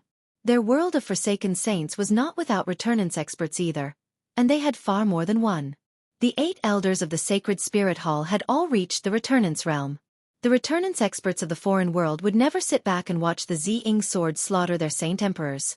When the Ziying sword killed over 20 people, a black streak of light shot over from the depths of the tunnel, colliding with the sword. With a boom, the Ziying sword was knocked several hundred meters away. The glow of the sword dulled. However, the black streak of light had also been knocked several hundred meters back and had also dulled. Only now was it visible. It was actually a metal mace, shining with a dark light. The shaking of the tunnel became even more violent. The collision between the two weapons had caused an even more powerful storm of energy to erupt. However, due to the presences of the Ziying sword and the metal mace, the storm was unable to expand throughout the tunnel. It was forcefully trapped between the two of them. It formed a great whirlpool, which rapidly revolved. A huge figure walked through the group of Saint Emperors. He was a burly man, 4 meters tall. His chest was bare and so were his feet. He stepped through the tunnel, and with each step, the tunnel would shake and form tiny cracks. It seemed like the space under his foot was about to collapse. The man was middle-aged. He possessed short hair and a sharp pair of eyes. He was ugly and radiated with killing intent, as if he was a fiend. The Saint Emperors from the world of Forsaken Saints all bowed to the man and politely said, "Greetings to Elder Xiong." The man referred to as Elder Xiong paid no attention to the bowing Saint Emperors behind him. He stared at the Ziying sword for a while before snoring. He really has comprehended the way of the sword just like the Spirit King. I sense a similar presence of sharpness. However, it's much weaker. With a wave of his hand, the metal mace immediately returned to it. Xiongzhong took a step and shot forward like a loose arrow. He collided with the whirlpool of energy, causing it to dissipate. However, he did not slow down at all, arriving before the Ziying sword in a single moment. He used his mace to smash at the sword. The power in his swing was extremely great. It was enough to shatter the Tianyuan continent. As the mace fell, the tunnel trembled even more violently. Wherever the weapon passed, the space around it would distort severely, as if it was about to rip open. The Ziying sword showed no signs of weakness. It immediately erupted with a bright light, which poured into the surroundings. It dyed this section of the tunnel a beautiful violet. The light also contained powerful sword qi. Behind the Ziying sword, the Qing Suo sword shot over as a long streak of light. It weaved together with the Ziying sword, and the two swords began to revolve like a yin and yang diagram. They collided with Xiongzhong's attack.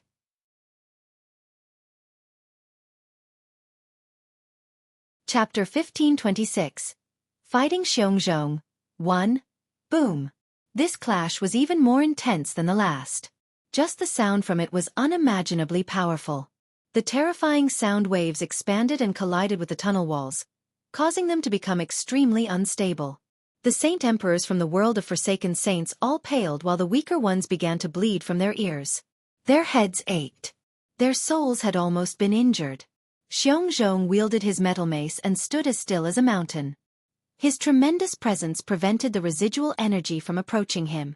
At the same time, he intentionally suppressed the violent energy, causing it to rapidly expand in the direction of the Tianyuan continent.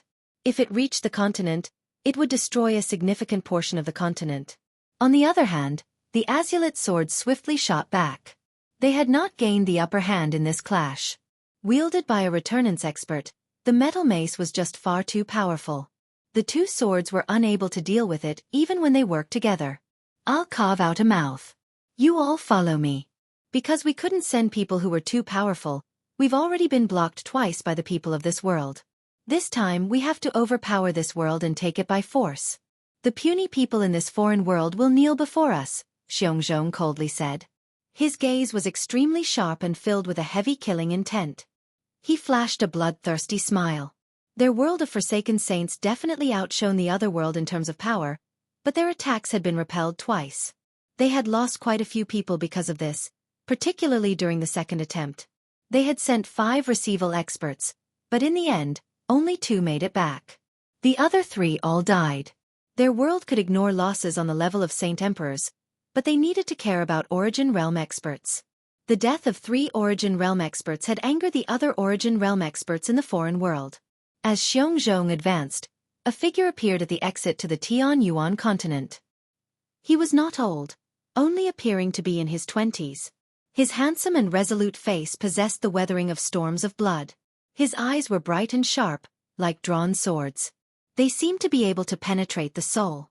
There seemed to be 2 powerful swords hidden in his eyes. This expert was Jian Chen. He had also entered the tunnel, advancing forward step by step. The azulate swords hovered above him as he glared at Xiongzhong. He released a powerful battle intent as well as an invisible presence. It stopped the residual energy that had been forced over by Xiongzhong, preventing it from reaching the Tianyuan continent. Xiongzhong squinted. He observed Jian Chen and revealed some joy on his ugly face.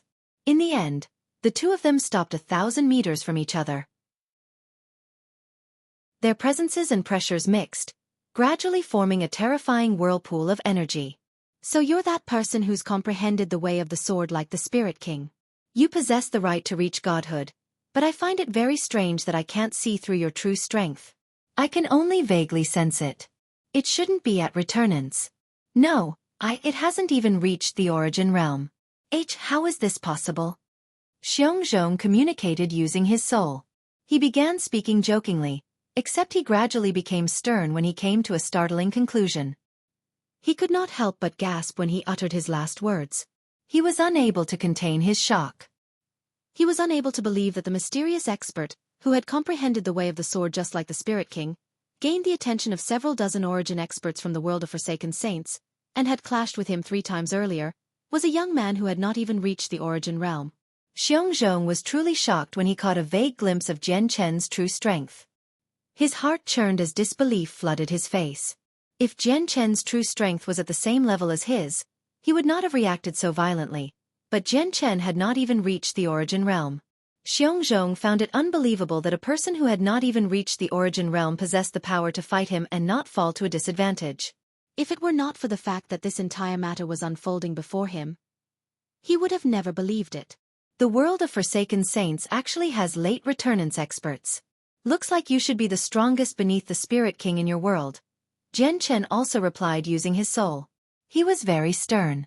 Communicating through souls completely avoided the problems caused by the 2 different languages. They could converse normally using their souls. Xiongzhong sucked in a deep breath and gradually calmed down. His opinion of Jian Chen underwent a drastic change as well. He considered Jian Chen a monster. He said, I am not the strongest beneath the Spirit King. The strongest is Ouyang Yongwen. We are both at late returnance, but I must admit that he's stronger than me. Jian Chen's heart sank. The world of Forsaken Saints actually possessed 2 late returnance experts. This was extremely bad for him because Xiao Ling and Chongyang Mingyue had not reached late returnance. My name is Xiongzhong. I am one of the 8 elders of the Sacred Spirit Hall. Prodigy from another world. State your name. You have the right to be remembered by me forever. Xiongzhong calmed down very quickly and coldly spoke to Jian Chen. A viciousness appeared in his eyes. Jian Chen, I will remember you. Even if you are an unprecedented prodigy, there is only death if you are unable to pass through me. I will use my full strength without mercy no matter how powerful you are. If you die in my hands, you will be the most talented genius I have ever killed. It will be my honor, Xiongzhong nonchalantly said. A powerful killing intent surged from him, and the metal mace in his hand began to shine with a dark light as well. Not only did the entire tunnel sink into darkness because of the light, but even the violet and azure lights radiating from the azulate swords were suppressed. Xiongzhong had only casually swung his mace the last 3 times. Only now did he begin to act serious. He displayed his full strength without holding back at all. He was far stronger than before. Jian Chen became extremely stern. Faced against Xiongzhong, he felt extremely pressured. However, this was not the time for him to shy away from the battle. With a thought, the Ziying sword turned into a streak of violet light and flew into his hand. When he wielded it with his right hand, his presence skyrocketed. He seemed to have become a divine sword with shocking might. Compared to how ordinary he had appeared before, he was now radiating with a soaring sword chi. The sword chi was invisible but extremely powerful. It seemed to have become a part of the laws of the world, affecting the region around him. Wherever the sword chi enveloped, the violent streams of energy in the tunnel would quieten down. They would then morph due to the influence of the sword chi, turning into visible strands of sword chi. Jian Chen's body was enshrouded by a powerful layer of bright light. He used the way of the sword to protect himself and seemed to have become a miniature sun. Only a hazy figure was visible. The Ziying sword also shone with a blinding white light.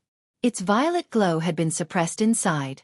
It was then sent towards Xiongzhong with all its power. Xiongzhong's eyes lit up.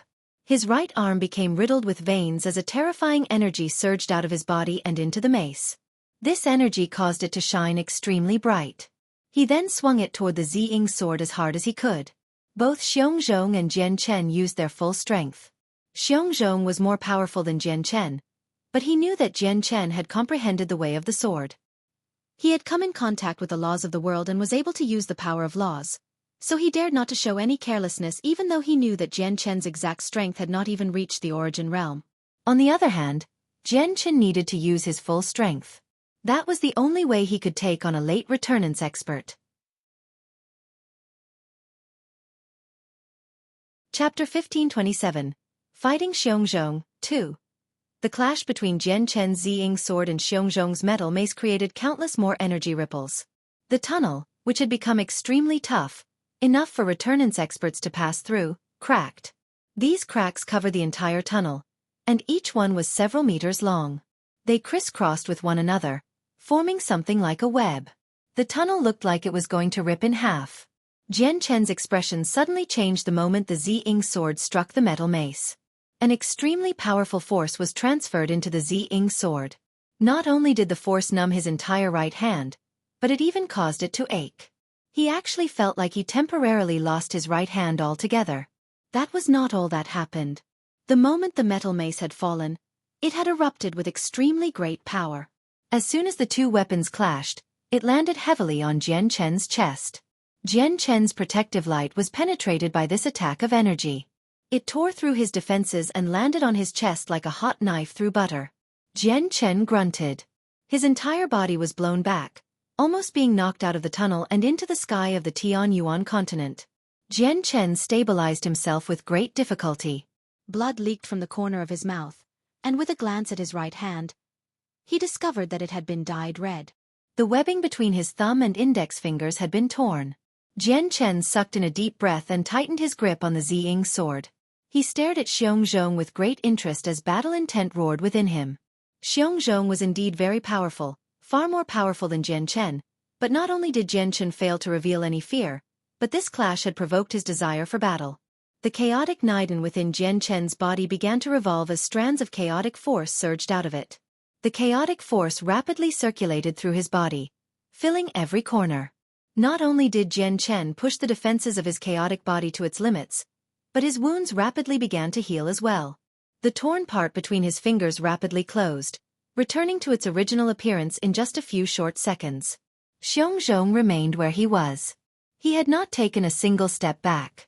However, his huge body had trembled slightly. Several dozen sword slashes covered the upper half of his body. Each slash was extremely thin and a random length. They were not very deep either and were quite difficult to distinguish with the naked eye. They only managed to draw some blood. These wounds were all due to residual sword qi, but they were just scratches to Xueqi. He did not feel the slashes at all. He stared at the metal mace in his hands, and his eyes were filled with an odd light. An extremely eye-catching white mark was now present on the dark mace. Xueqi looked at the azulate swords. His eyes continued to shine with an odd light. He said with praise, "These two swords really are impressive. They're far more powerful than my Heaven Xueqi. They are probably no weaker than the Spirit King's Cloud Stream sword. I may not be in need of weapons like that, but I don't mind collecting them. At the end of the battle, those two swords will belong to me." As soon as Xueqi said that, he charged at Jian Chen with his metal mace. He said, "Let's finish this quick, just in case Ouyang hears of them. He also uses the sword." A cold light flashed through Jian Chen's eyes when he heard Xueqi. He used the illusory flash and became a blur, charging forward in a hurry. The Ziying sword had turned into a blinding streak of light as he stabbed it forward while surrounded by a resplendent white light.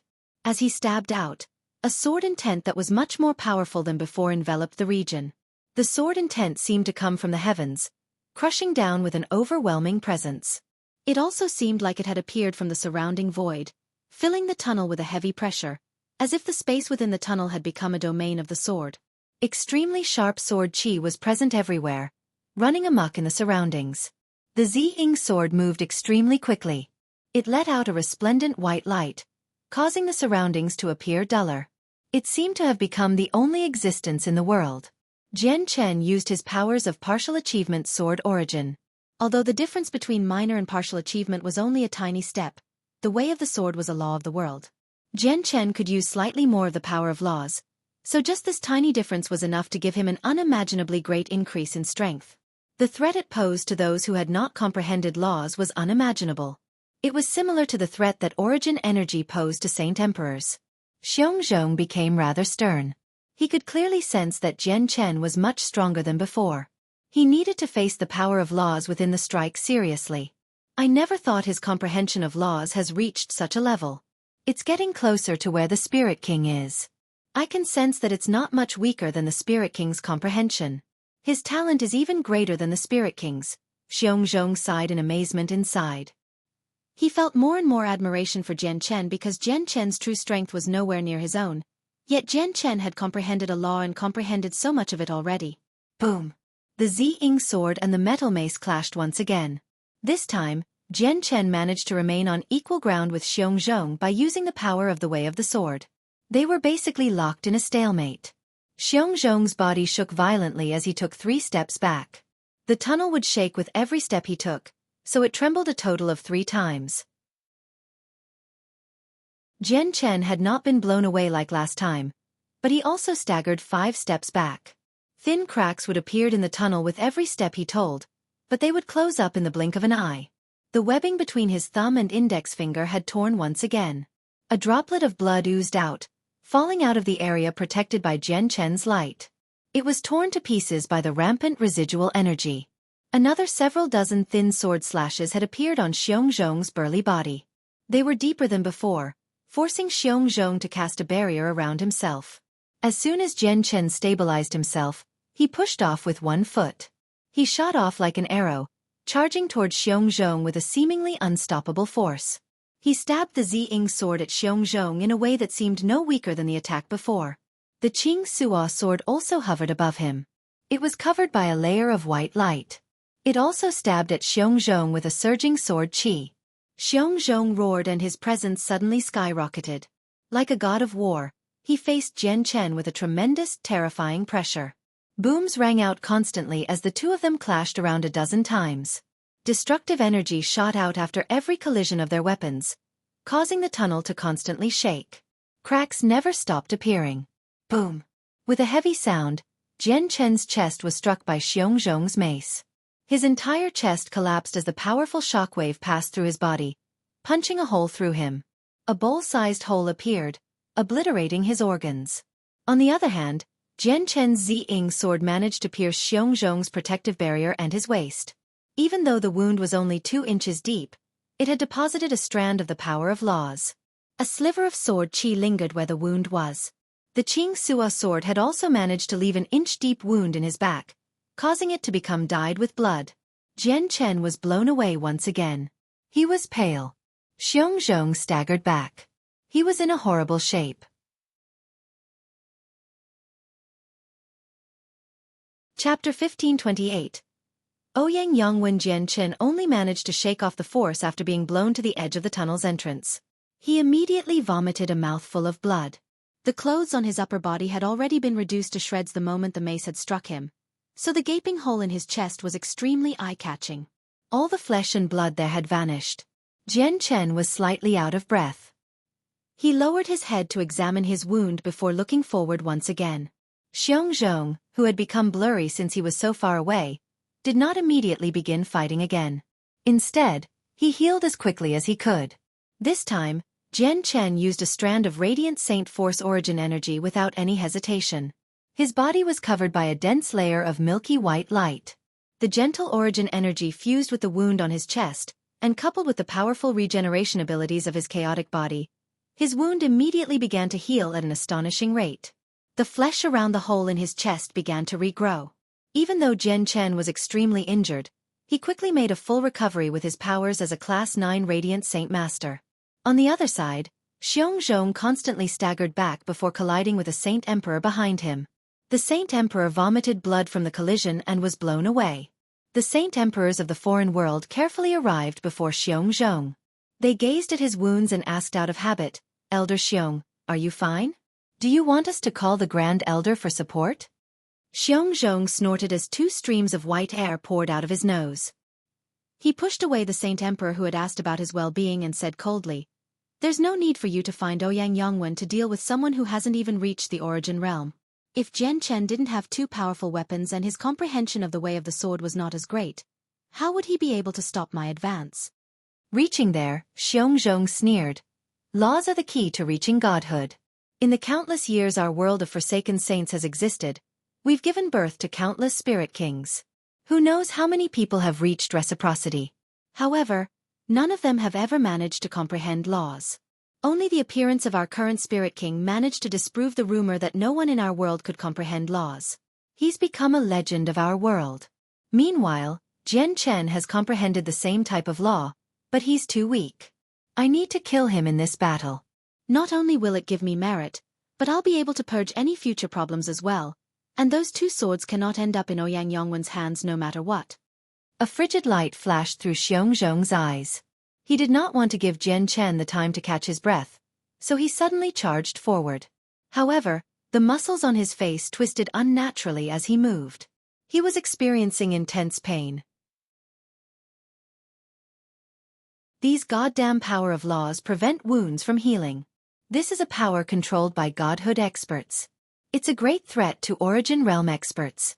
Even though only a tiny sliver has been deposited in my body, I'm unable to purge it without expending a lot of time with my strength at late returnants. Xiongzhong immediately frowned when he looked at the slashes on his body.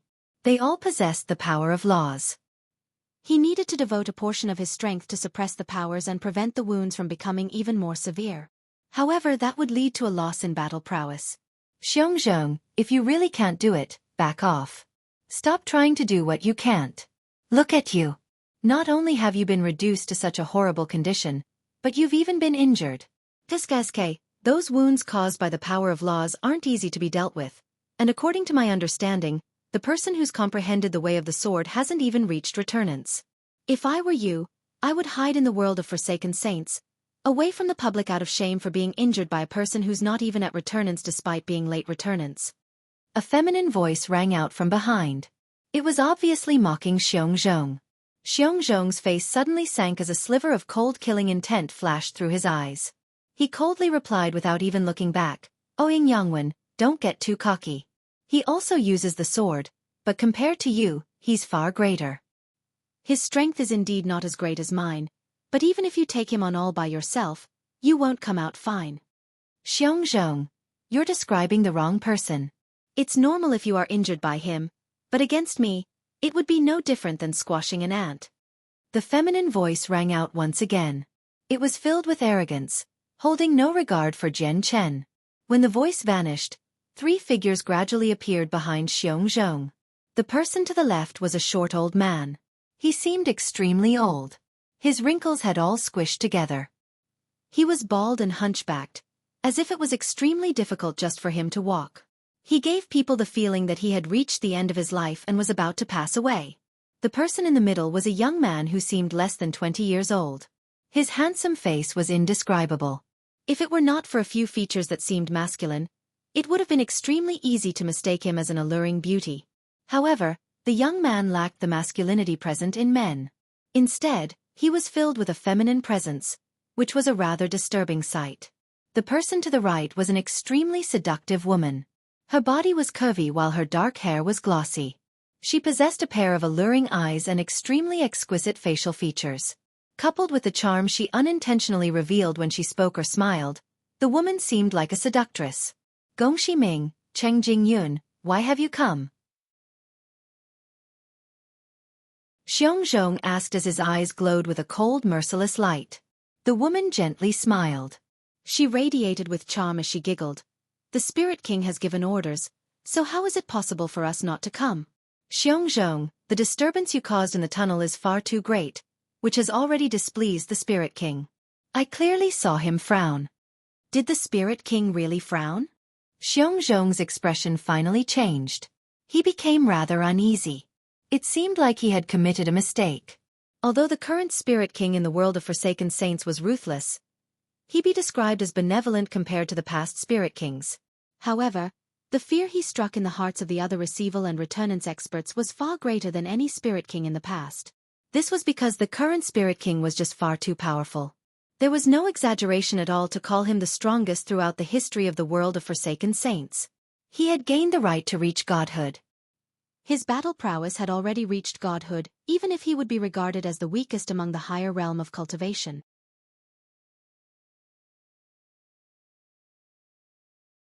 Chapter 1529. Spirit Sages, Xiongzhong. Do you really not understand or are you just acting like you don't? The toughness of the tunnel only permits late returnance experts to pass through. If a reciprocity expert enters the tunnel will collapse. Even early reciprocity experts may not be able to pass through safely, let alone the Spirit King who has reached mid-reciprocity. Your intense battle within the tunnel has already damaged it. Once the tunnel becomes severely damaged, not only will it be impossible for the Spirit King to pass though, but it'll be extremely difficult for us as well. If we're stopped by the people of the foreign world at that time, we might even be forced to travel back through the collapsing tunnel. The woman stared at Xueqi and spoke with a high-pitched voice. She gave off a certain charm. Xueqi's face changed when he heard her words, and the metal mace in his hand dropped. He stared at the blurry Jian Chen and said, I really hadn't thought of that. Cheong Jingyun. Thank you for your reminder. However, the person who's also comprehended the way of the sword from the other world really does have some skill. He's blocking the tunnel. For me to pass through, I need to spend some time to kill him. The feminine young man sneered. Xueqi, from what Chang Jingyun has said, I've suddenly thought of a possibility. Have you purposefully begun fighting with the opponent so that you can damage the tunnel and then charge out so that we're trapped in the world of Forsaken Saints? It might just be a few years at most, but that's more than enough time for you to leave through the other world and enter the Saints' world in search of the most pure bloodline left behind by our ancestors, the Spirit Sages, and once you obtain the power of the bloodline and return to our homeland, probably even the Great Spirit King won't be as powerful as you. Xueqi sneered. He glared at the feminine man and coldly said, Yangwen, do not talk nonsense. I am loyal to the Spirit King and only the Spirit King, so how could I possibly think of something like that? At the same time, it was also the Spirit King who told us that we, the Forsaken Saint race, are actually Spirit Sages that have taken cover, and regarding the search for our most pure ancestral bloodline, do you really think that it'll present itself before me as soon as I enter the Saints' world? I cannot determine that, but since we, the Forsaken Saints, are a part of the Spirit Sages, who knows if there will be any reaction from the most pure bloodline once we reach the Saints' world, and if it does happen, a few years would be enough to obtain the ancestral bloodline and return to our homeland, Yangwen conjectured. He targeted Xueqi through what he was saying. Enough, enough. Yangwen, Xueqi, stop arguing. Hurry up and pass through the tunnel, so you don't displease the Spirit King anymore, Cheng Jingyun said rather impatiently. Her charming voice was enough to enchant people, so it was very difficult to become infuriated by her. As soon as Chang Jingyun brought up the Spirit King, both Yangwen and Xueqi revealed deep fear in their eyes. The two of them immediately stopped arguing as the four of them advanced together. None of them knew much about the secret regarding the Spirit Sages. This was a secret that the current Spirit King had learned by surpassing the Origin Realm in terms of battle prowess and by smashing through the seal in the depths of the Sacred Spirit Hall, which he then told them. Not only did the hall holding the secret require someone with the strength of godhood, but it also required them to possess that strength just to enter. They would learn many ancient secrets hidden in the hall, but right now, the four of them did not know much about the matter of Spirit Sages. The milky white light around Jian Chen gradually disappeared. After healing, Jian Chen had recovered completely from his wounds. He watched the four figures rapidly approach him and immediately became extremely stern. This was because he could tell with a single glance that all four of them were actually returnance experts. Even the weakest had reached mid-returnance while several other figures had appeared behind them. They were receival experts.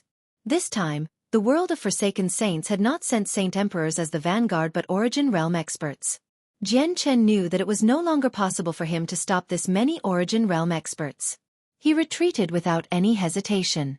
At the same time, the 49 Saint Emperors, controlling the 7 ancestral weapons, gradually retreated. The myriad armament formation could only keep receival experts at bay. They needed to avoid returnance experts. A golden light shone from the center of Jian Chen's eyes, and a fist-sized golden tower suddenly appeared. With a flash of golden light, several thousand powerful presences appeared in the surroundings. They were expressionless people. All of them were the king armaments and emperor armaments that Jian Chen had revived.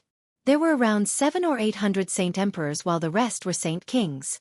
With the addition of several thousand Saint Kings and several hundred Saint Emperors, the main force of the Tianyuan continent had increased by an entire fold. The President and Grand Elder of the Radiant Saint Master Union had arrived as well. They brought along the ruler armaments and king armaments they had revived. Although they had only revived a few hundred king armaments, they had managed to revive over 10,000 ruler armaments. This was a force to be reckoned with. It made up for the lack of sainthood experts among the four races. A dense crowd of people hovered above the ruins of Mercenary City. The humans, the magical beasts, the members of the sea race and the 100 races all stood in their strongest forms. Every single one of them was prepared for battle, waiting for the arrival of the foreign army. Very soon, the 4 returnance experts from the world of Forsaken Saints exited the tunnel. The moment they stepped out onto the continent, their presences immediately rolled out. The terrifying presences from 4 returnance experts immediately obliterated the dense layer of clouds in the sky. Under the terrifying pressure, the clouds had dispersed, reduced to nothing. The presence pressed against space, but even space found it rather difficult to endure. The space in a radius of 10,000 kilometers violently shook. It twisted and distorted, warping the sunlight and causing the entire region to descend into darkness. They had truly drained the colors from the region. The Tianyuan continent violently shook.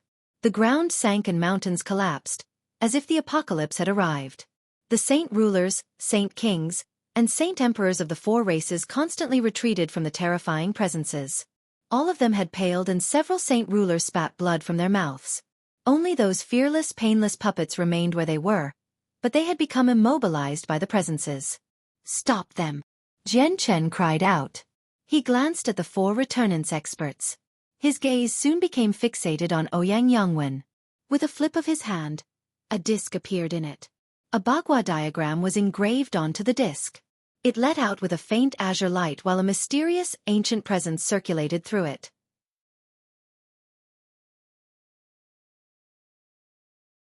Chapter 1530. Domain of the Snow Goddess. The moment the 4 returnance experts from the world of Forsaken Saints caught a glimpse of the azure disc in Jian Chen's hands, they immediately felt shocked inside. The seductive Cheng Jingyun could not help but cry out in surprise. "Isn't that the secret treasure that the Spirit King bestowed to Kumu? This treasure can't be used without the corresponding secret technique. How does he know the method to use it?" Xiongzhong and Ouyang Yangwen's faces changed slightly as well.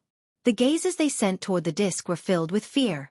Back in the world of Forsaken Saints, the Spirit King had experimented on the 2 of them with the disc, so they understood its power extremely well. Once trapped, even reciprocity experts would struggle to break free in a short amount of time, let alone them, returnance experts. The azure disc grew even brighter as Jian Chen formed a hand seal. It gave off an odd presence, which was both mysterious and ancient, that circled through it. Jian Chen then extended a finger toward Ouyang Yangwen.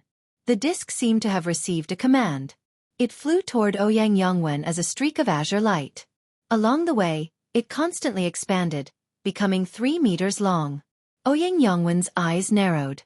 He could sense how bad the situation was, so he cried out. I never thought he would actually find a method that would allow him to use this secret treasure.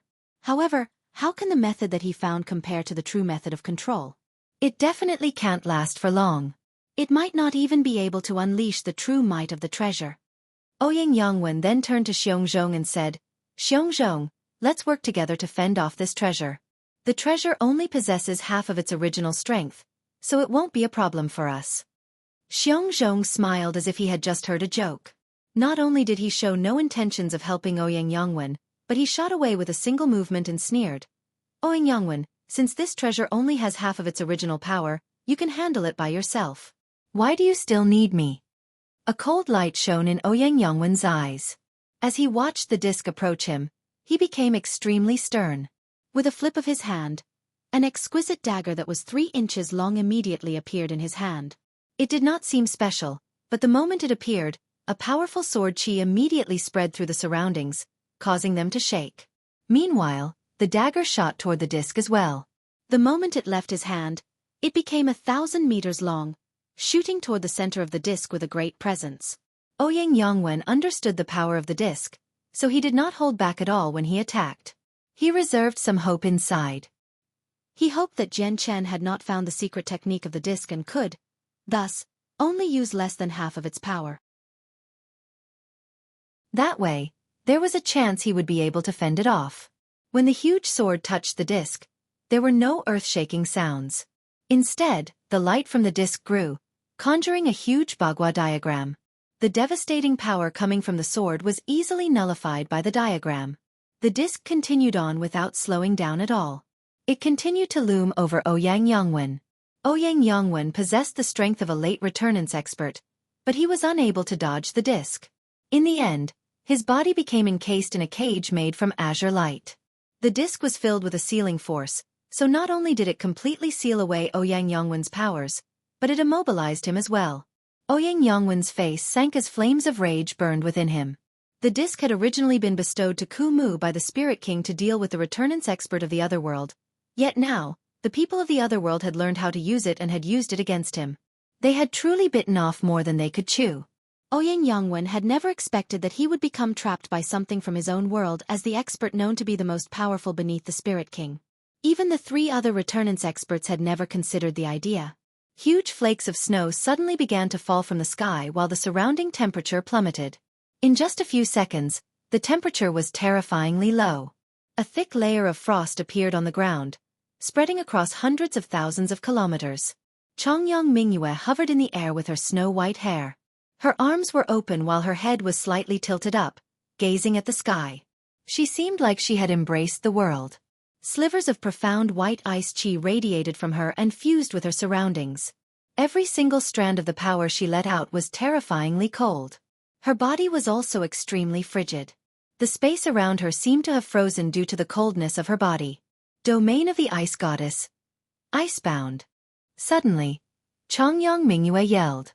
With that, the temperature in a radius of 100,000 kilometers seemed to have reached absolute zero.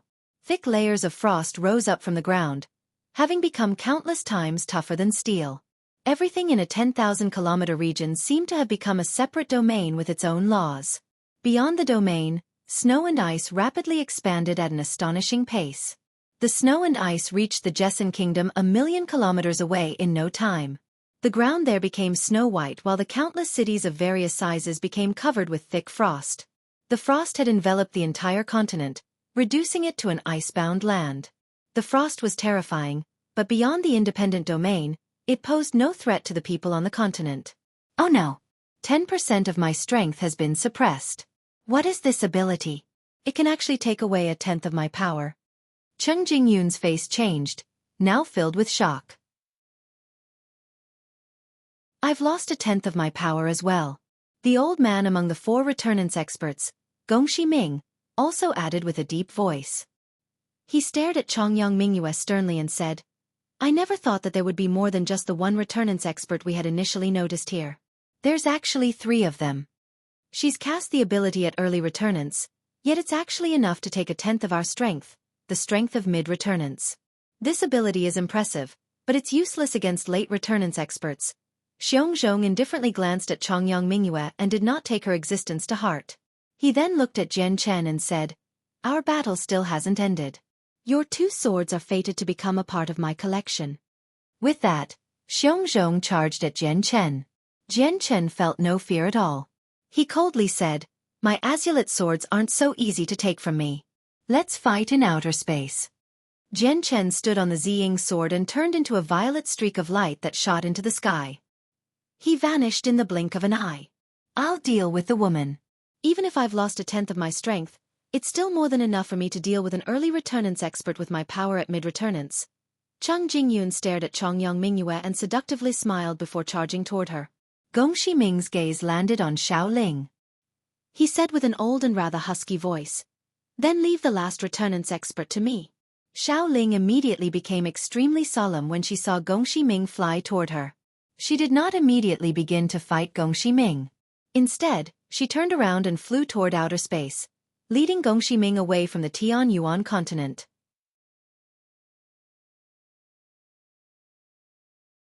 Chapter 1531.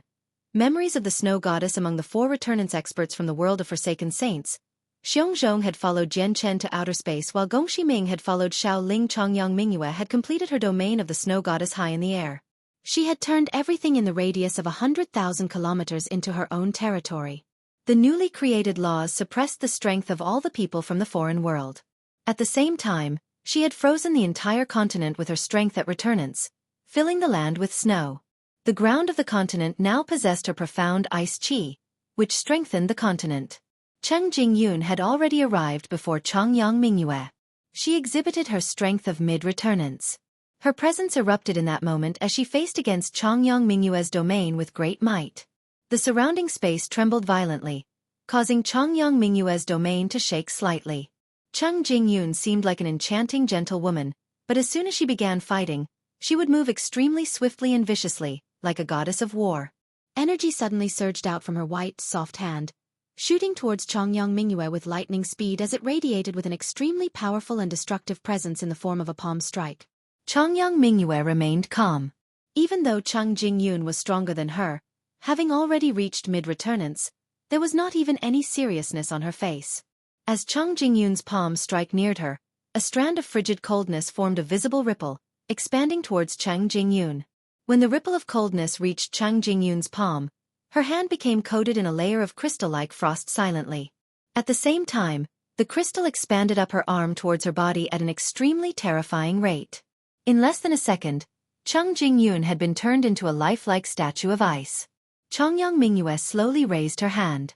She moved extremely slowly, but a terrifying coldness immediately permeated the space around her, causing it to creak as she did that. The space there had been utterly frozen, and even the frozen Cheng Jingyun was affected. The terrifying coldness invaded her body, freezing all life within her and solidifying her blood. In that moment, Cheng Jingyun seemed to have melded into the space there, forming a certain connection between her life and the space. In that moment, an odd feeling even filled Cheng Jingyun's heart. She felt like she had become a part of the ice and snow, not just her body, but including her entire life. Even her soul seemed to have fused with the frozen space around her. By now, Changyang Mingyue had raised her hand to her chest. She then struck out suddenly and with it, the frozen space immediately shattered like a mirror. With a heavy clink, the ice crystals on Cheng Jingyun shattered in that moment as well. Cheng Jingyun's flesh, life and even soul seemed to have become ice crystals when she had been frozen just then, having fused with the surroundings. The space was not the only thing that had been shattered by Changyang Mingyue's palm strike.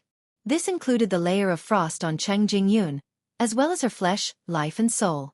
Spurt. Cheng Jingyun vomited blood as her face became extremely pale in that moment. Her clothes had fallen from the sky in the form of pieces of ice, revealing her enchanting figure. However, her body was no longer as white as before. Instead, it had become dyed red from all the blood that oozed out from her countless pores. What is this ability? Cheng Jingyun's eyes had widened as she stared at Changyang Mingyue in shock. Disbelief had flooded her face. Even though she had lost 10% of her strength, dealing with an early returnance expert with her strength at mid-returnance was still a piece of cake. However, this was the exact opposite. She had been injured by Changyang Mingyue from the clash. The wounds were extremely severe as well. Not only did she sustain great damage to her body, basically having been shattered like a piece of ice, even a tenth of the strength in her body seemed to have been severed away, injuring her vital essence. Even her soul was injured, causing her head to ache. Cheng Jingyun was extremely shocked. Was the woman in white really at early returnance? Why was she so terrifying? She had never heard or seen such an odd method of attack. This is an ability I've come up myself. The name is by fate. Anything frozen by the ability will completely fuse with the profound ice, where they cannot be separated anymore. If the ice is fine, they will be fine as well, but if the ice shatter, they die. It's just a pity that I can't use the full power of this ability, or you would have shattered with the ice just then, Changyang Mingyue said nonchalantly. However, she immediately showed some suspicion and confusion after saying that. She never remembered coming up with an ability like that, or why she would ever say something like that. Soon afterward, she thought about the domain of the ice goddess she had just used and she became even more confused. She had even become at a loss what she should do next. She had not practiced these abilities at all back at the ice goddess hall. She seemed to have learnt them suddenly and used them unintentionally. Why would it be like this? Changyang Mingyue questioned herself inside, suddenly becoming extremely confused. In that moment, she could not help but think of a few things that Protector Xueqi had told her in the past, as well as how she treated her words like they were commands on her life. Am I really the snow goddess? Am I the holy maiden of the ice goddess hall from the saints' world? Is the ice goddess my elder sister? Changyang Mingyue thought. She had never believed this in the past, because she had no memories of them at all. However, She suddenly knew abilities that she had never learned in the past at all. She had only come up with them today. It pointed to the fact that she seemed to have remembered some forgotten memories. I'm not the snow goddess. I'm Chongyang Mingyue. I'm the young lady of the Chongyang clan, Chongyang Mingyue. Chongyang Mingyue seemed to have been stimulated suddenly after a moment of silence, no longer able to retain her composure as she roared out wildly. She attacked the injured Cheng Jingyun desperately. Chongyang Mingyue felt no joy in learning of this at all. Instead, she felt constrained. She did not want to turn into another person, nor admit that she was the snow goddess. This was because she had learnt from Protector Xueqi that she and Jian Chen were people of two different worlds, where they would become enemies sooner or later. At that time, Chongyang Mingyue did not believe herself to be the snow goddess, so she believed that even if she would become Jian Chen's enemy in the future, it would just be the snow goddess, not her, Chongyang Mingyue.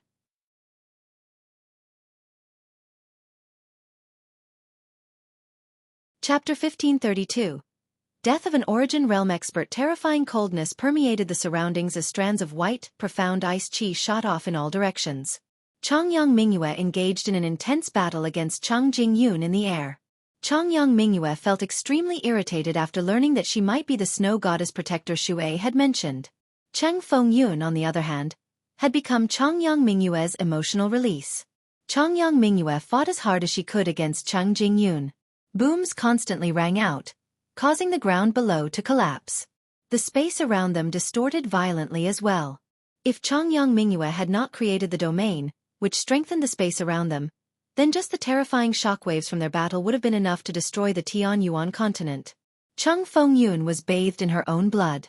Even though she was at mid-returnance, she was beaten into a retreat by Chongyang Mingyue's intense attacks. White crystals would appear on Cheng Jingyun's body from time to time, forcing her to devote a portion of her strength to stop the expansion of the crystals while she fended off Chongyang Mingyue's intense barrage of attacks. She had suffered from Chongyang Mingyue's by fate earlier, having sustained extremely severe wounds. She obviously needed to pay particular attention to the crystals that would appear on her from time to time. As long as she was not frozen by them, Chongyang Mingyue would not be able to use her ability again. Who is this woman? Why is she so powerful? She's clearly just at early returnance, but she can keep me at bay, and this coldness is just too powerful. Even I have to remain wary of it, Cheng Jingyun grumbled inside. She glanced beyond the domain before immediately charging toward the sky, attempting to break free from the domain. Once the domain was gone, she could use all her strength. Coupled with her secret techniques, she believed that they would be enough to stop her retreat even if they were not enough to defeat Chongyang Mingyue. Boom! However, when Cheng Jingyun was about to charge out of the domain, she seemed to have hit a wall and produced a heavy thud. She was unable to leave the domain. Chongyang Mingyue's domain was like a cage. She could not leave unless she smashed through it. Chongyang Mingyue flew up from below ready to attack. Her entire body was surrounded by a terrifying coldness as she charged after Cheng Jingyun. Cheng Jingyun became stern. She glanced at Xiongzhong and Gongxi Ming, who were fighting in outer space, and gritted her teeth. Since you don't want me to leave, then I'll smash through this domain. With a flip of her hand, a 1.5-meter-long whip suddenly appeared. The whip was made from some unknown material. It seemed simple, yet it radiated ripples of energy that seemed even more powerful than the ancestral weapons from the Protector clans. The air around it trembled. Dragon flight! Cheng Fengyun cried out and used a secret technique. With a wave of her hand, the whip expanded as it moved through the air, growing several hundred meters in a single moment. It let out a dazzling azure light, which enveloped the snow-white sky. Suddenly, the thunderous roar of a dragon appeared. The glowing whip seemed to have become a dragon that was several hundred meters long. It possessed 2 horns and a snake-like body. There were no wings but 4 legs extended from its belly. It flew through the air like it was riding the wind and clouds, charging toward Chongyang Mingyue with the terrifying aura of a dragon. Chongyang Mingyue and Cheng Jingyun fought on the edge of the atmosphere. Below them, the gathered experts from the 4 races and the army of the foreign world were embroiled in a great war. This time, Xiao Jin did not protect anyone like before. Instead, he took on a receival expert from the foreign world all by himself. The expert had already reached late receival, but Xiao Jin's strength had already increased to mid-receival after eating a violet cloud peach. Coupled with the fact that he was a metallic spirit, having been born from the metal of the world, he possessed a specific advantage in certain areas. Along with the 9 godly arts from Shaolin, Xueqi was able to maintain equal footing with the late Receival expert from the world of Forsaken Saints even though he lacked battle experience. Yang Lai, Feng Shaotian, and Gue Hai Yi Dao each took on a Receival expert from the foreign world, but they relied on the saint weapons in their hands to stand up to their opponents. Their personal strengths had not increased beyond peak Saint Emperor after all, so their opponents forced them to fight defensively. If it were not for the fact that they had once been Origin Realm expert and had gone through countless battles of life or death, they probably would not have lasted until now. The sea goddess kept 2 Receival experts busy by herself. Although she still remained at Receival, she had reached the very peak of late Receival, only an inch away from returnance. At the same time, the sea goddess had lived for over 1,000,000 years.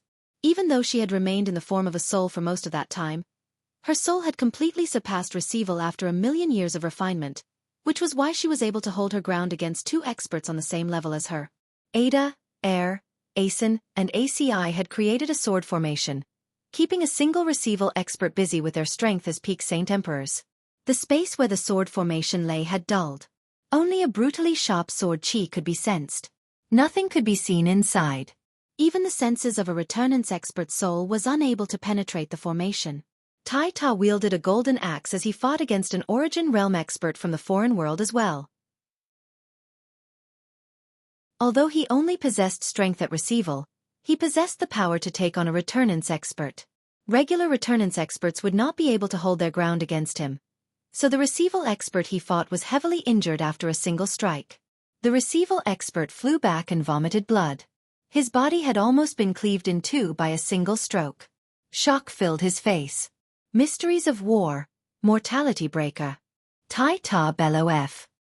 He began to shine a brighter golden color as he swung his axe down a second time.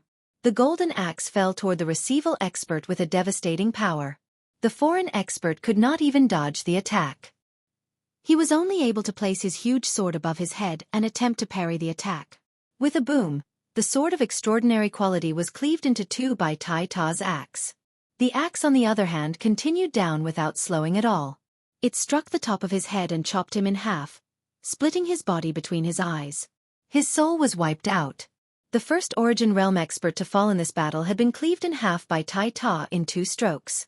The myriad armament formation that had been created by the 49 Saint Emperors continued to send out ancestral weapons to keep the remaining Receival experts busy. The other ancestral weapons were used to massacre the foreign Saint Emperors who endlessly poured out of the tunnel. The battle among Saint Emperors had begun. Their battles were extremely intense and people died constantly. The Saint Emperors of the 4 races all created formations as they surrounded groups from the world of Forsaken Saints. The puppets of revived saint weapons took part in the battle as well. They fought at the very front, engaging in an intense massacre as they killed the foreign Saint Emperors. The puppets felt no pain or fear. They were machines. Even after suffering unimaginable injuries, they would keep on fighting until they were obliterated.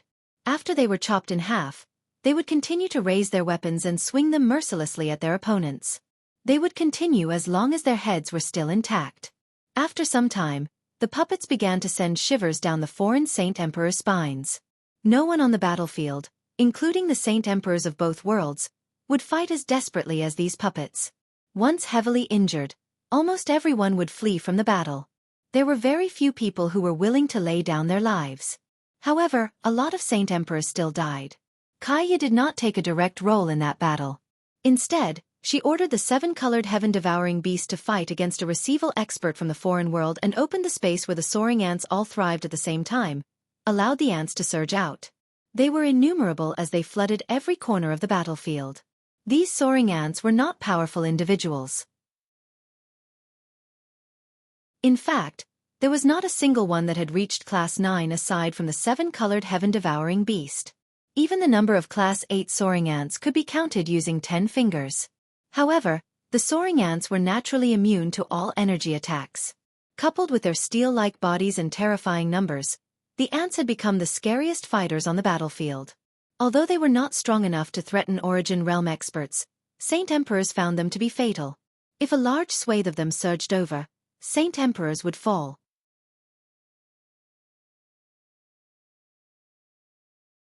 Chapter 1533, Shangguan Mu'er enters the battle. The wind wildly whistled about, kicking up sand and dust and darkening the land. The sounds of battle constantly bounced across the sky, melding all together.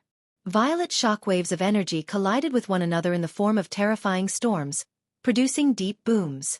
The battle had just begun, but the battlefield was piled high with corpses. There were many from the four races, composed of a few saint rulers and saint kings. On the other hand, saint emperors from the world of Forsaken Saints had died, but the amount of fighters the world of Forsaken Saints lost was less than a tenth of the Tian-Yuan continent's experts. Even saint kings struggled to play a role in such an intense battle, let alone saint rulers. If the saint rulers and saint kings had not utilized the formations Feng Xiaotian had showed them, allowing them to attack and defend, probably even more would have died. However, the intense battlefield was disrupted by the appearance of the soaring ants. Miserable cries appeared everywhere, filled with utter agony. These cries came from the foreign saint emperors. Their bodies were covered with soaring ants. Their flesh and blood rapidly vanished, devoured by the ants. Not only did the ants eat the saint emperor's flesh, but even their bones could not avoid the fate of being devoured after all the flesh was gone. Chilling sounds were produced as the ants gnawed through them. Skeletons were picked clean by the dense clouds of soaring ants at unbelievable speeds before their bones were devoured. Even the saint emperor's souls could not avoid being eaten. The saint emperors possessed powerful essences of life, flesh, and blood. After devouring each saint emperor, ripples of energy would radiate from the soaring ants. Their strength was rapidly increasing from the saint emperor's flesh. All the saint emperors of the foreign world revealed terrified expressions when they faced the terrifying ants. The ants were extremely difficult to kill. The powerful sword qi and energy rays, which could create bottomless pits throughout the Tian-Yuan continent or kill several thousand Class 7 magical beasts, were completely useless against the soaring ants. They were not even powerful enough to kill a Class 6 soaring ant. The ants were completely immune to energy attacks and could pass through them without any obstructions. The ants could even ignore the powerful energy barriers and armor the saint emperors had condensed on themselves. They would just phase through the barriers and armor and attack the saint emperor's body. The only way the saint emperors of the world of Forsaken Saints could deal with the ants was to kill them by using their sharp weapons. However, there were just far too many ants. They blanketed an entire region, forming a dense cloud and ranging into the hundreds of millions. It was impossible to kill them all through brute force. At the same time, the ants would strengthen after devouring a saint emperor, so after a short amount of time, several dozen peak Class 7 soaring ants broke through to the 8th class because of the saint emperors they devoured. However, the soaring ants were different from magical beasts. Magical beasts would possess intelligence at Class 5, but the soaring ants were vicious beasts from the divine realm. They would not gain intelligence even after they reached the 9th class. They only possessed certain instincts.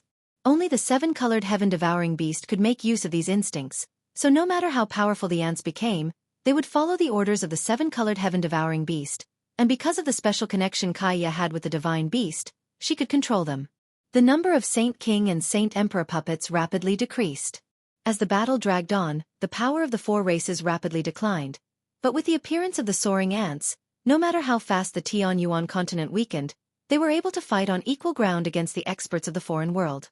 However, Saint Emperors constantly shot out of the tunnel, so the balance between the Tian-Yuan continent and the world of Forsaken Saints began to totter again. Even with the assistance of the soaring ants, the balance wasn't maintained for very long. There were just far too many Saint Emperors. The world of Forsaken Saints had given birth to over 40 Origin Realm experts and people who had reached reciprocity. It was impossible for the people of the Tian-Yuan continent to imagine how many Saint Emperors there were. Unless Class 9 soaring ants appeared, anything Class 8 and below would not be able to endure attacks from Saint Emperors. The soaring ants only possessed an advantage in numbers. At the same time, the soaring ants required some time to devour the Saint Emperors. During that time, the Saint Emperor would desperately fight back, slaying several hundred or even thousand soaring ants. As a result, for every Saint Emperor devoured, the ants would lose several thousand or more. There were some Saint Emperors who decisively abandoned their bodies as the ants gnawed away at them. Their souls would flee into the tunnel, so they did not die completely. At this moment, a gentle pleasant music slipped through the air. It sounded otherworldly and possessed a mysterious power. It suppressed all the booms that were created throughout the battlefield. It seemed to be the only sound in the world. The music contained an irresistible charm. It could pass through all obstructions and reach the ears of everyone on the battlefield. Members of the four races were not affected when they heard it, but the Saint Emperors from the world of Forsaken Saints had their concentration sucked away. At the same time, the eyes of the Saint Emperors became empty, having fallen unconscious. They had been completely caught off guard. Quick, strike as hard as you can. Kill them all. The Grand Elder of Mercenary City cried out. His presence erupted, and he stabbed out with lightning-like speed. Before a Saint Emperor could return to his senses, the Grand Elder's sword pierced his forehead and wiped out his soul. The other experts of the four races reacted as well, striking with lightning-like speed and killing the Saint Emperors who had been stunned by the music as fast as they could. The armies of the foreign world suffered heavy casualties during this single wave of attacks. Ouyang Yongwen remained trapped within the disc and watched everything unfold, unable to do anything. Not only was his strength sealed by the disc, but even his body was immobilized. He was irritated. The only benefit was that no one outside was able to harm him as long as he remained within the disc's light. Soul attack. This is a soul attack. How can this be possible? There's actually an expert who can use soul attacks here. The 9 receival experts of the foreign world all revealed drastically different expressions as they frantically yelled.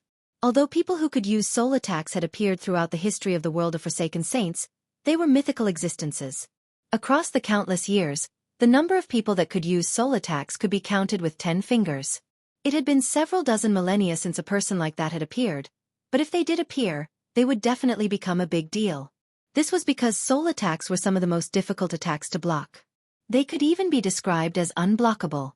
And, to their shock, they discovered that the person playing the music possessed an extraordinary strength. The music was actually able to influence them even though it did not specifically target them. If it did, they would definitely find it very difficult to remain focused. After all, no errors could be afforded during battle, or they would be doomed. Cheng Jingyun became stern as well.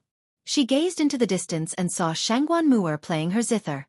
She wanted to go up to stop her, but she could only save her own skin by blocking Chongyang Mingyue's attacks. There was nothing she could do about Shangguan Mu'er. Quick! Report to the Spirit King immediately. We've underestimated the strength of this world. We need reinforcements. Call the other 4 elders. Cheng Jingyun cried out. Her voice reached the tunnel and was clearly heard by many Saint Emperors. It's Elder Cheng's voice. The Saint Emperors who heard the voice all revealed slightly different expressions. Some of them immediately turned around and ran off as fast as they could. Cheng Jingyun seemed to feel uneasy, so she formed a hand seal and used a secret communication technique to personally give the Spirit King a battle report.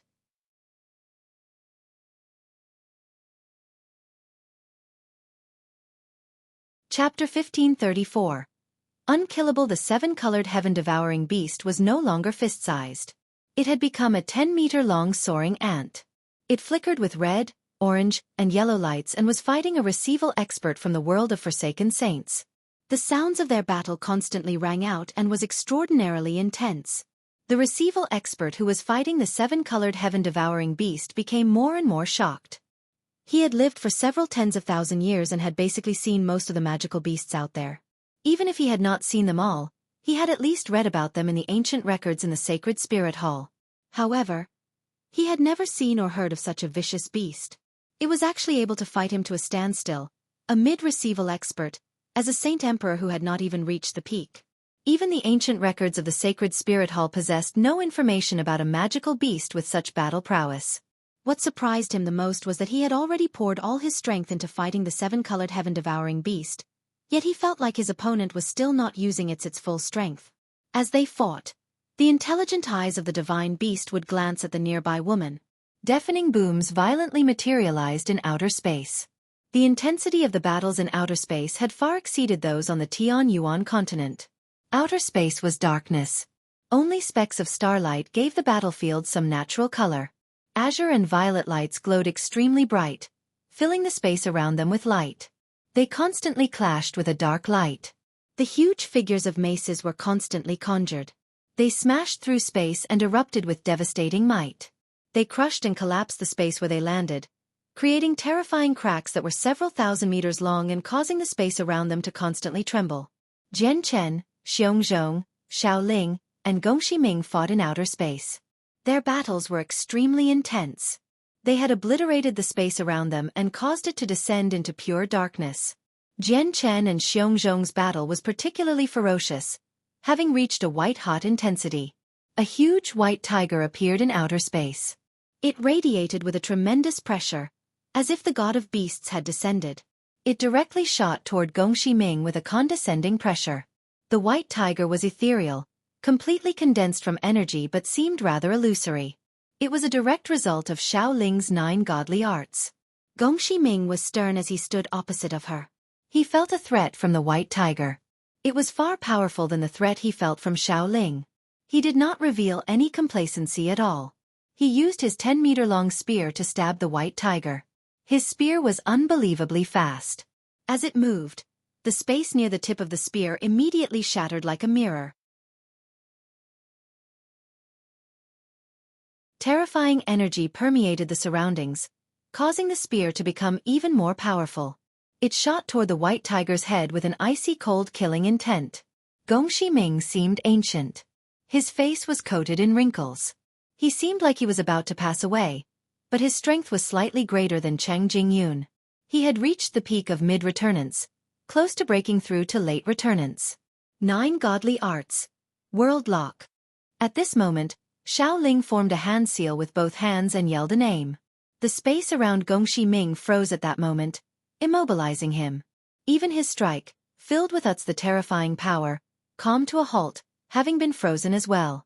Although world lock seemed similar to the space frozen by sainthood experts, the power between the two could not be compared.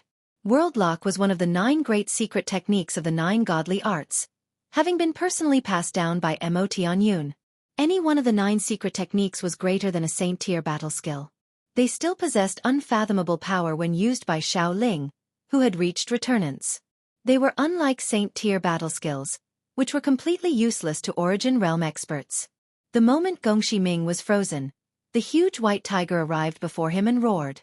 It raised one of its claws, swiping it toward Gongximing like a mountain that had fallen from the sky.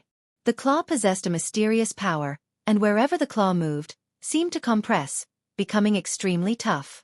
Directly beneath it, Gongximing experienced the effects of the claw the most. He felt like the claw above him had become a mountain, falling down on him with a tremendous might. Not only did his body become extremely heavy, the energy within him slowed down as the claw smashed down. This heavy, slow feeling intensified as the claw neared him, making Gongximing suspect whether the energy within him was under his control or not. It felt like it would be sealed away if the claw reached him. What a powerful ability.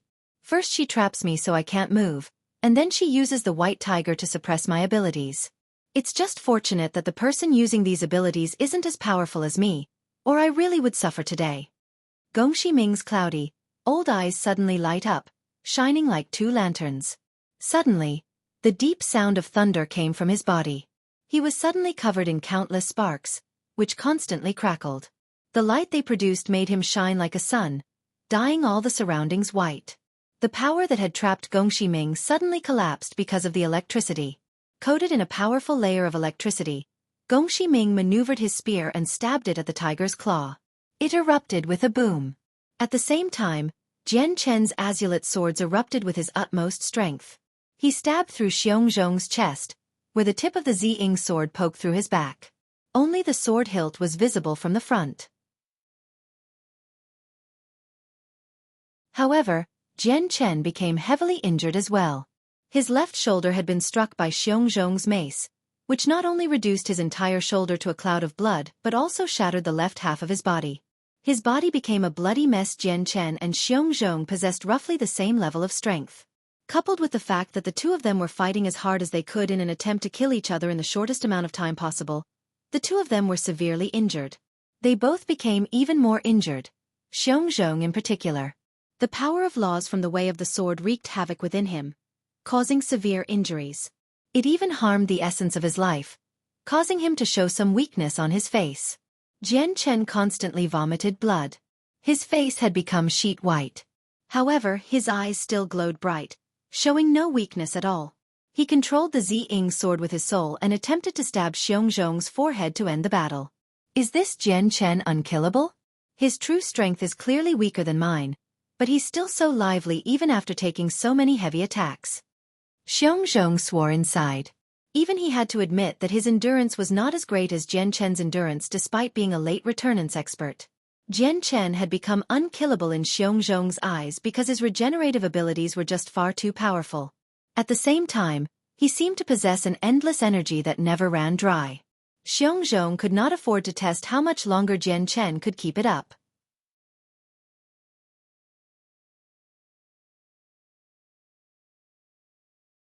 Chapter 1535.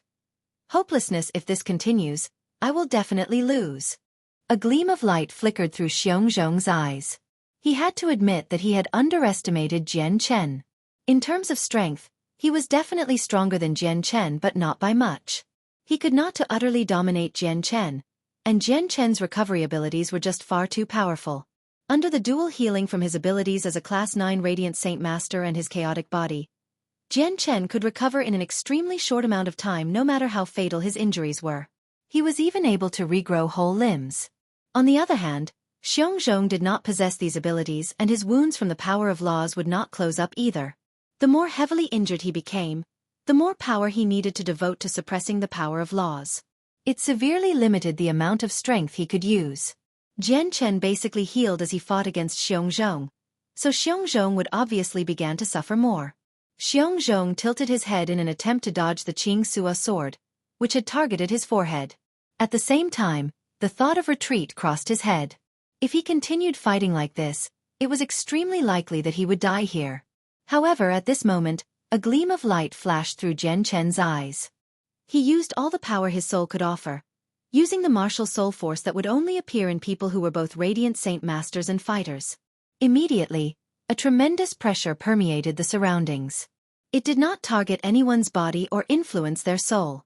Xueqi never expected that Jian Chen would possess martial soul force, which targeted the soul. Xueqi's strength at late returnance was completely useless against martial soul force. He was unable to stop it, and any forms of defenses were useless. All he could do was forcefully endure it with his powerful soul. The martial soul force caused a ripple in the surrounding space as it expanded as a wave, moving extremely quick. When it swept over Xueqi's body, he immediately trembled. At that moment, he felt like his soul was being assaulted by needles, causing an intense pain. He became dazed while his eyes became blank. Jian Chen's martial soul force was powerful. Martial soul force was known to be able to slaughter experts of the same level instantaneously. Even though Jian Chen possessed a soul at the level of returnance, his understanding regarding martial soul force was far too limited. Coupled with the fact that he did not know any secret techniques, he was unable to use the full power of his martial soul force. As a result, the martial soul force he used was unable to cause any substantial harm to Origin Realm experts. It could only influence them during crucial moments. As a result, Xueqi recovered in a single moment after being struck. His soul ached, but it had not been injured. However, that slight instant made Xueqi lose his chance to dodge the Qing Sua sword. Under the control of Jian Chen's soul, the Qing Sua sword sliced Xueqi's head with a resplendent glow. Blood immediately splattered into the surroundings with some white brain matter. A third of Xueqi's head had been cut away. His entire head instantly became dyed with blood. He looked vicious and terrifying. However, Xueqi did not die. The sword sliced away a third of his head, but it missed his soul, so he avoided disaster. You actually even know soul attacks? Xueqi involuntarily cried out. Jian Chen's talent had already shocked him. Yet Jian Chen actually possessed a terrifying soul attack. Xueqi's heart churned. Even though the soul attack was unable to harm Xueqi's soul, the soul attack had caused him to lose focus for a moment. Even if it was only a split second, it was enough time to make a comeback. Xueqi had already planned on fleeing, and now that Jian Chen had used his martial soul force, Xueqi became utterly terrified. Without any hesitation, he immediately abandoned Jian Chen and shot toward the tunnel below. Jian Chen was coated in a milky white light. He did not seem to lay off healing for even a single moment. He immediately pursued Xueqi when he saw Xueqi attempt to flee. He tried everything he could to kill Xueqi. After all, He was a late returnance expert. In the entire world of Forsaken Saints, there were only 2 of them, so the death of one would be a great loss for the foreign world. However, some weakness appeared on Jian Chen's face. This was caused by the usage of his martial soul force since he had severely drained the power of his soul. Even his head felt rather heavy. Even though Xueqi was heavily injured, he did not slow down at all. He charged back to the Tian Yuan continent from outer space in a single moment. He fused with space, appearing outside Chongyang Mingyue's domain as if he had teleported. He glanced back at the azure and violet lights, which were rapidly drawing closer to him. Clenching his teeth, he no longer suppressed the power of laws within him. He condensed all his power into his metal mace and then struck the domain as hard as he could. Boom! With a great rumble, the tough domain loudly collapsed due to Xueqi's attack. Chongyang Mingyue was connected to the domain, so she suffered a severe backlash and vomited blood when it was destroyed. Xueqi did not tarry. After vomiting some blood, he shot into the tunnel like a loose arrow, which had originally been covered by the domain. Jian Chen chased after him. When Xueqi was about to enter the tunnel, he suddenly froze and stared ahead. 4 figures gradually emerged from the tunnel. They were the 4 other returnance elders from the world of Forsaken Saints. Around another dozen receival experts followed behind them. At that moment, basically all the Origin Realm experts from the foreign world had come. There were only a few of them still stationed in the world of Forsaken Saints. Elder Xueqi, how are you in such horrible shape? The 4 returnance experts were shocked when they discovered Xueqi. After all, Xueqi was not Cheng Jingyu nor Gong Shiming. He was a powerful expert only second to Ouyang Yongwen. They then saw Ouyang Yongwen trapped in the azure disk and immediately revealed odd expressions. Was that not the supreme treasure that the Spirit King had bestowed on Ku Mu, so that he could trap the returnance expert of the other world? It was a treasure from their world of Forsaken Saints, so why had it been used against them, trapping their greatest elder, Ouyang Yongwen? Humph, I've underestimated the strength of this world. You must be careful of that person who's comprehended the way of the sword. I'll go heal first. Xueqi snorted. Even though he was in a horrible condition, bearing horrifying wounds, he was not happy with what he accomplished. He did not accept that he had been defeated by someone whose true strength had not even reached the Origin Realm. If that's the case, please take Elder Ouyang back with you so that the Spirit King can remove the treasure from him. Leave the rest of these matters to the 4 of us. A returnance elder said sternly. His gaze was fixated on Jian Chen, who was coated by a milky white light. Jian Chen did not continue his pursuit. Another 4 returnance experts had appeared from the world of Forsaken Saints, which caused his face to warp. Not only was he heavily injured right now, he had overused the power of his soul by casting martial soul force. His battle prowess had already taken a heavy hit. It would be rather tough for him to take on just a single mid-returnance expert. Now that 4 had appeared, coupled with more than 10 receival experts, how was the Tian Yuan continent supposed to fend off such a powerful force? He's currently healing. His healing rate is extremely astonishing, so you can't afford to give him any time to catch his breath at all, Xueqi said through gritted teeth as he stared at Jian Chen. He did not lose his battle against Jian Chen because of the wounds left by the power of laws but because of Jian Chen's regeneration rate. If Jian Chen had not been able to heal at such a shocking rate and have virtually unending energy, he believed that he would be able to kill Jian Chen. 2 of the 4 returnance elders immediately went to take on Jian Chen. The remaining 2 people charged toward Chongyang Mingyue and Tai Ta respectively. The rest of the receival experts began attacking the armies of the Tian Yuan continent without any hesitation. Xueqi looked at Ouyang Yongwen. After a moment of hesitation, he waved his hand and froze the space there. He disappeared into the tunnel with Ouyang Yongwen and the azure disk. With the addition of 4 returnance experts and more than 10 receival experts, the balance, which was being maintained with great difficulty, was immediately destroyed. It began to snowball at that moment. The armies of the Tian Yuan continent suffered heavy casualties and many experts fell. Chongyang Mingyue possessed the upper hand when she had fought against just Cheng Jingyun, but with the entry of a second returnance expert, the pressure she faced immediately increased by several fold. She was forced to retreat due to the combined attacks of the 2 returnance experts. Tai Ta also fought an extraordinarily intense battle against a returnance expert. He just managed to gain the upper hand, but he was unable to end the battle in a short amount of time. Jian Chen faced the combined attacks of two mid-returnance experts. If he was in peak condition, he might have been able to hold his ground, but now, it was difficult for him to keep a single mid-returnance expert busy. He was not the opponent of two mid-returnance experts with good teamwork. He fell into a disadvantageous position as soon as he began fighting. After clashing a few times, he was struck by a huge sword in the waist, almost cleaved in two. Pleasant music lingered in the air. The zither melody was frantic and violet or gentle and calm. Shangguan Mu'er sat in the air as she faced more than 10 receival experts, who had all gone her way. Her music possessed an irresistible charm. The influence of her music on their souls was so powerful that even the receival experts found it difficult to resist. They were all affected. However, the receival experts did not just sit and wait around. 5 receival experts immediately flew out, approaching her with weapons drawn. The experts of the world of Forsaken Saints placed particular attention on people skilled with soul attacks.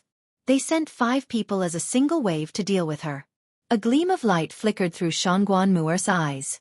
She played her zither even more frantically. The melody came out with a higher pitch. It possessed an illusion-like feeling, where ripples in space would form wherever the sound waves passed.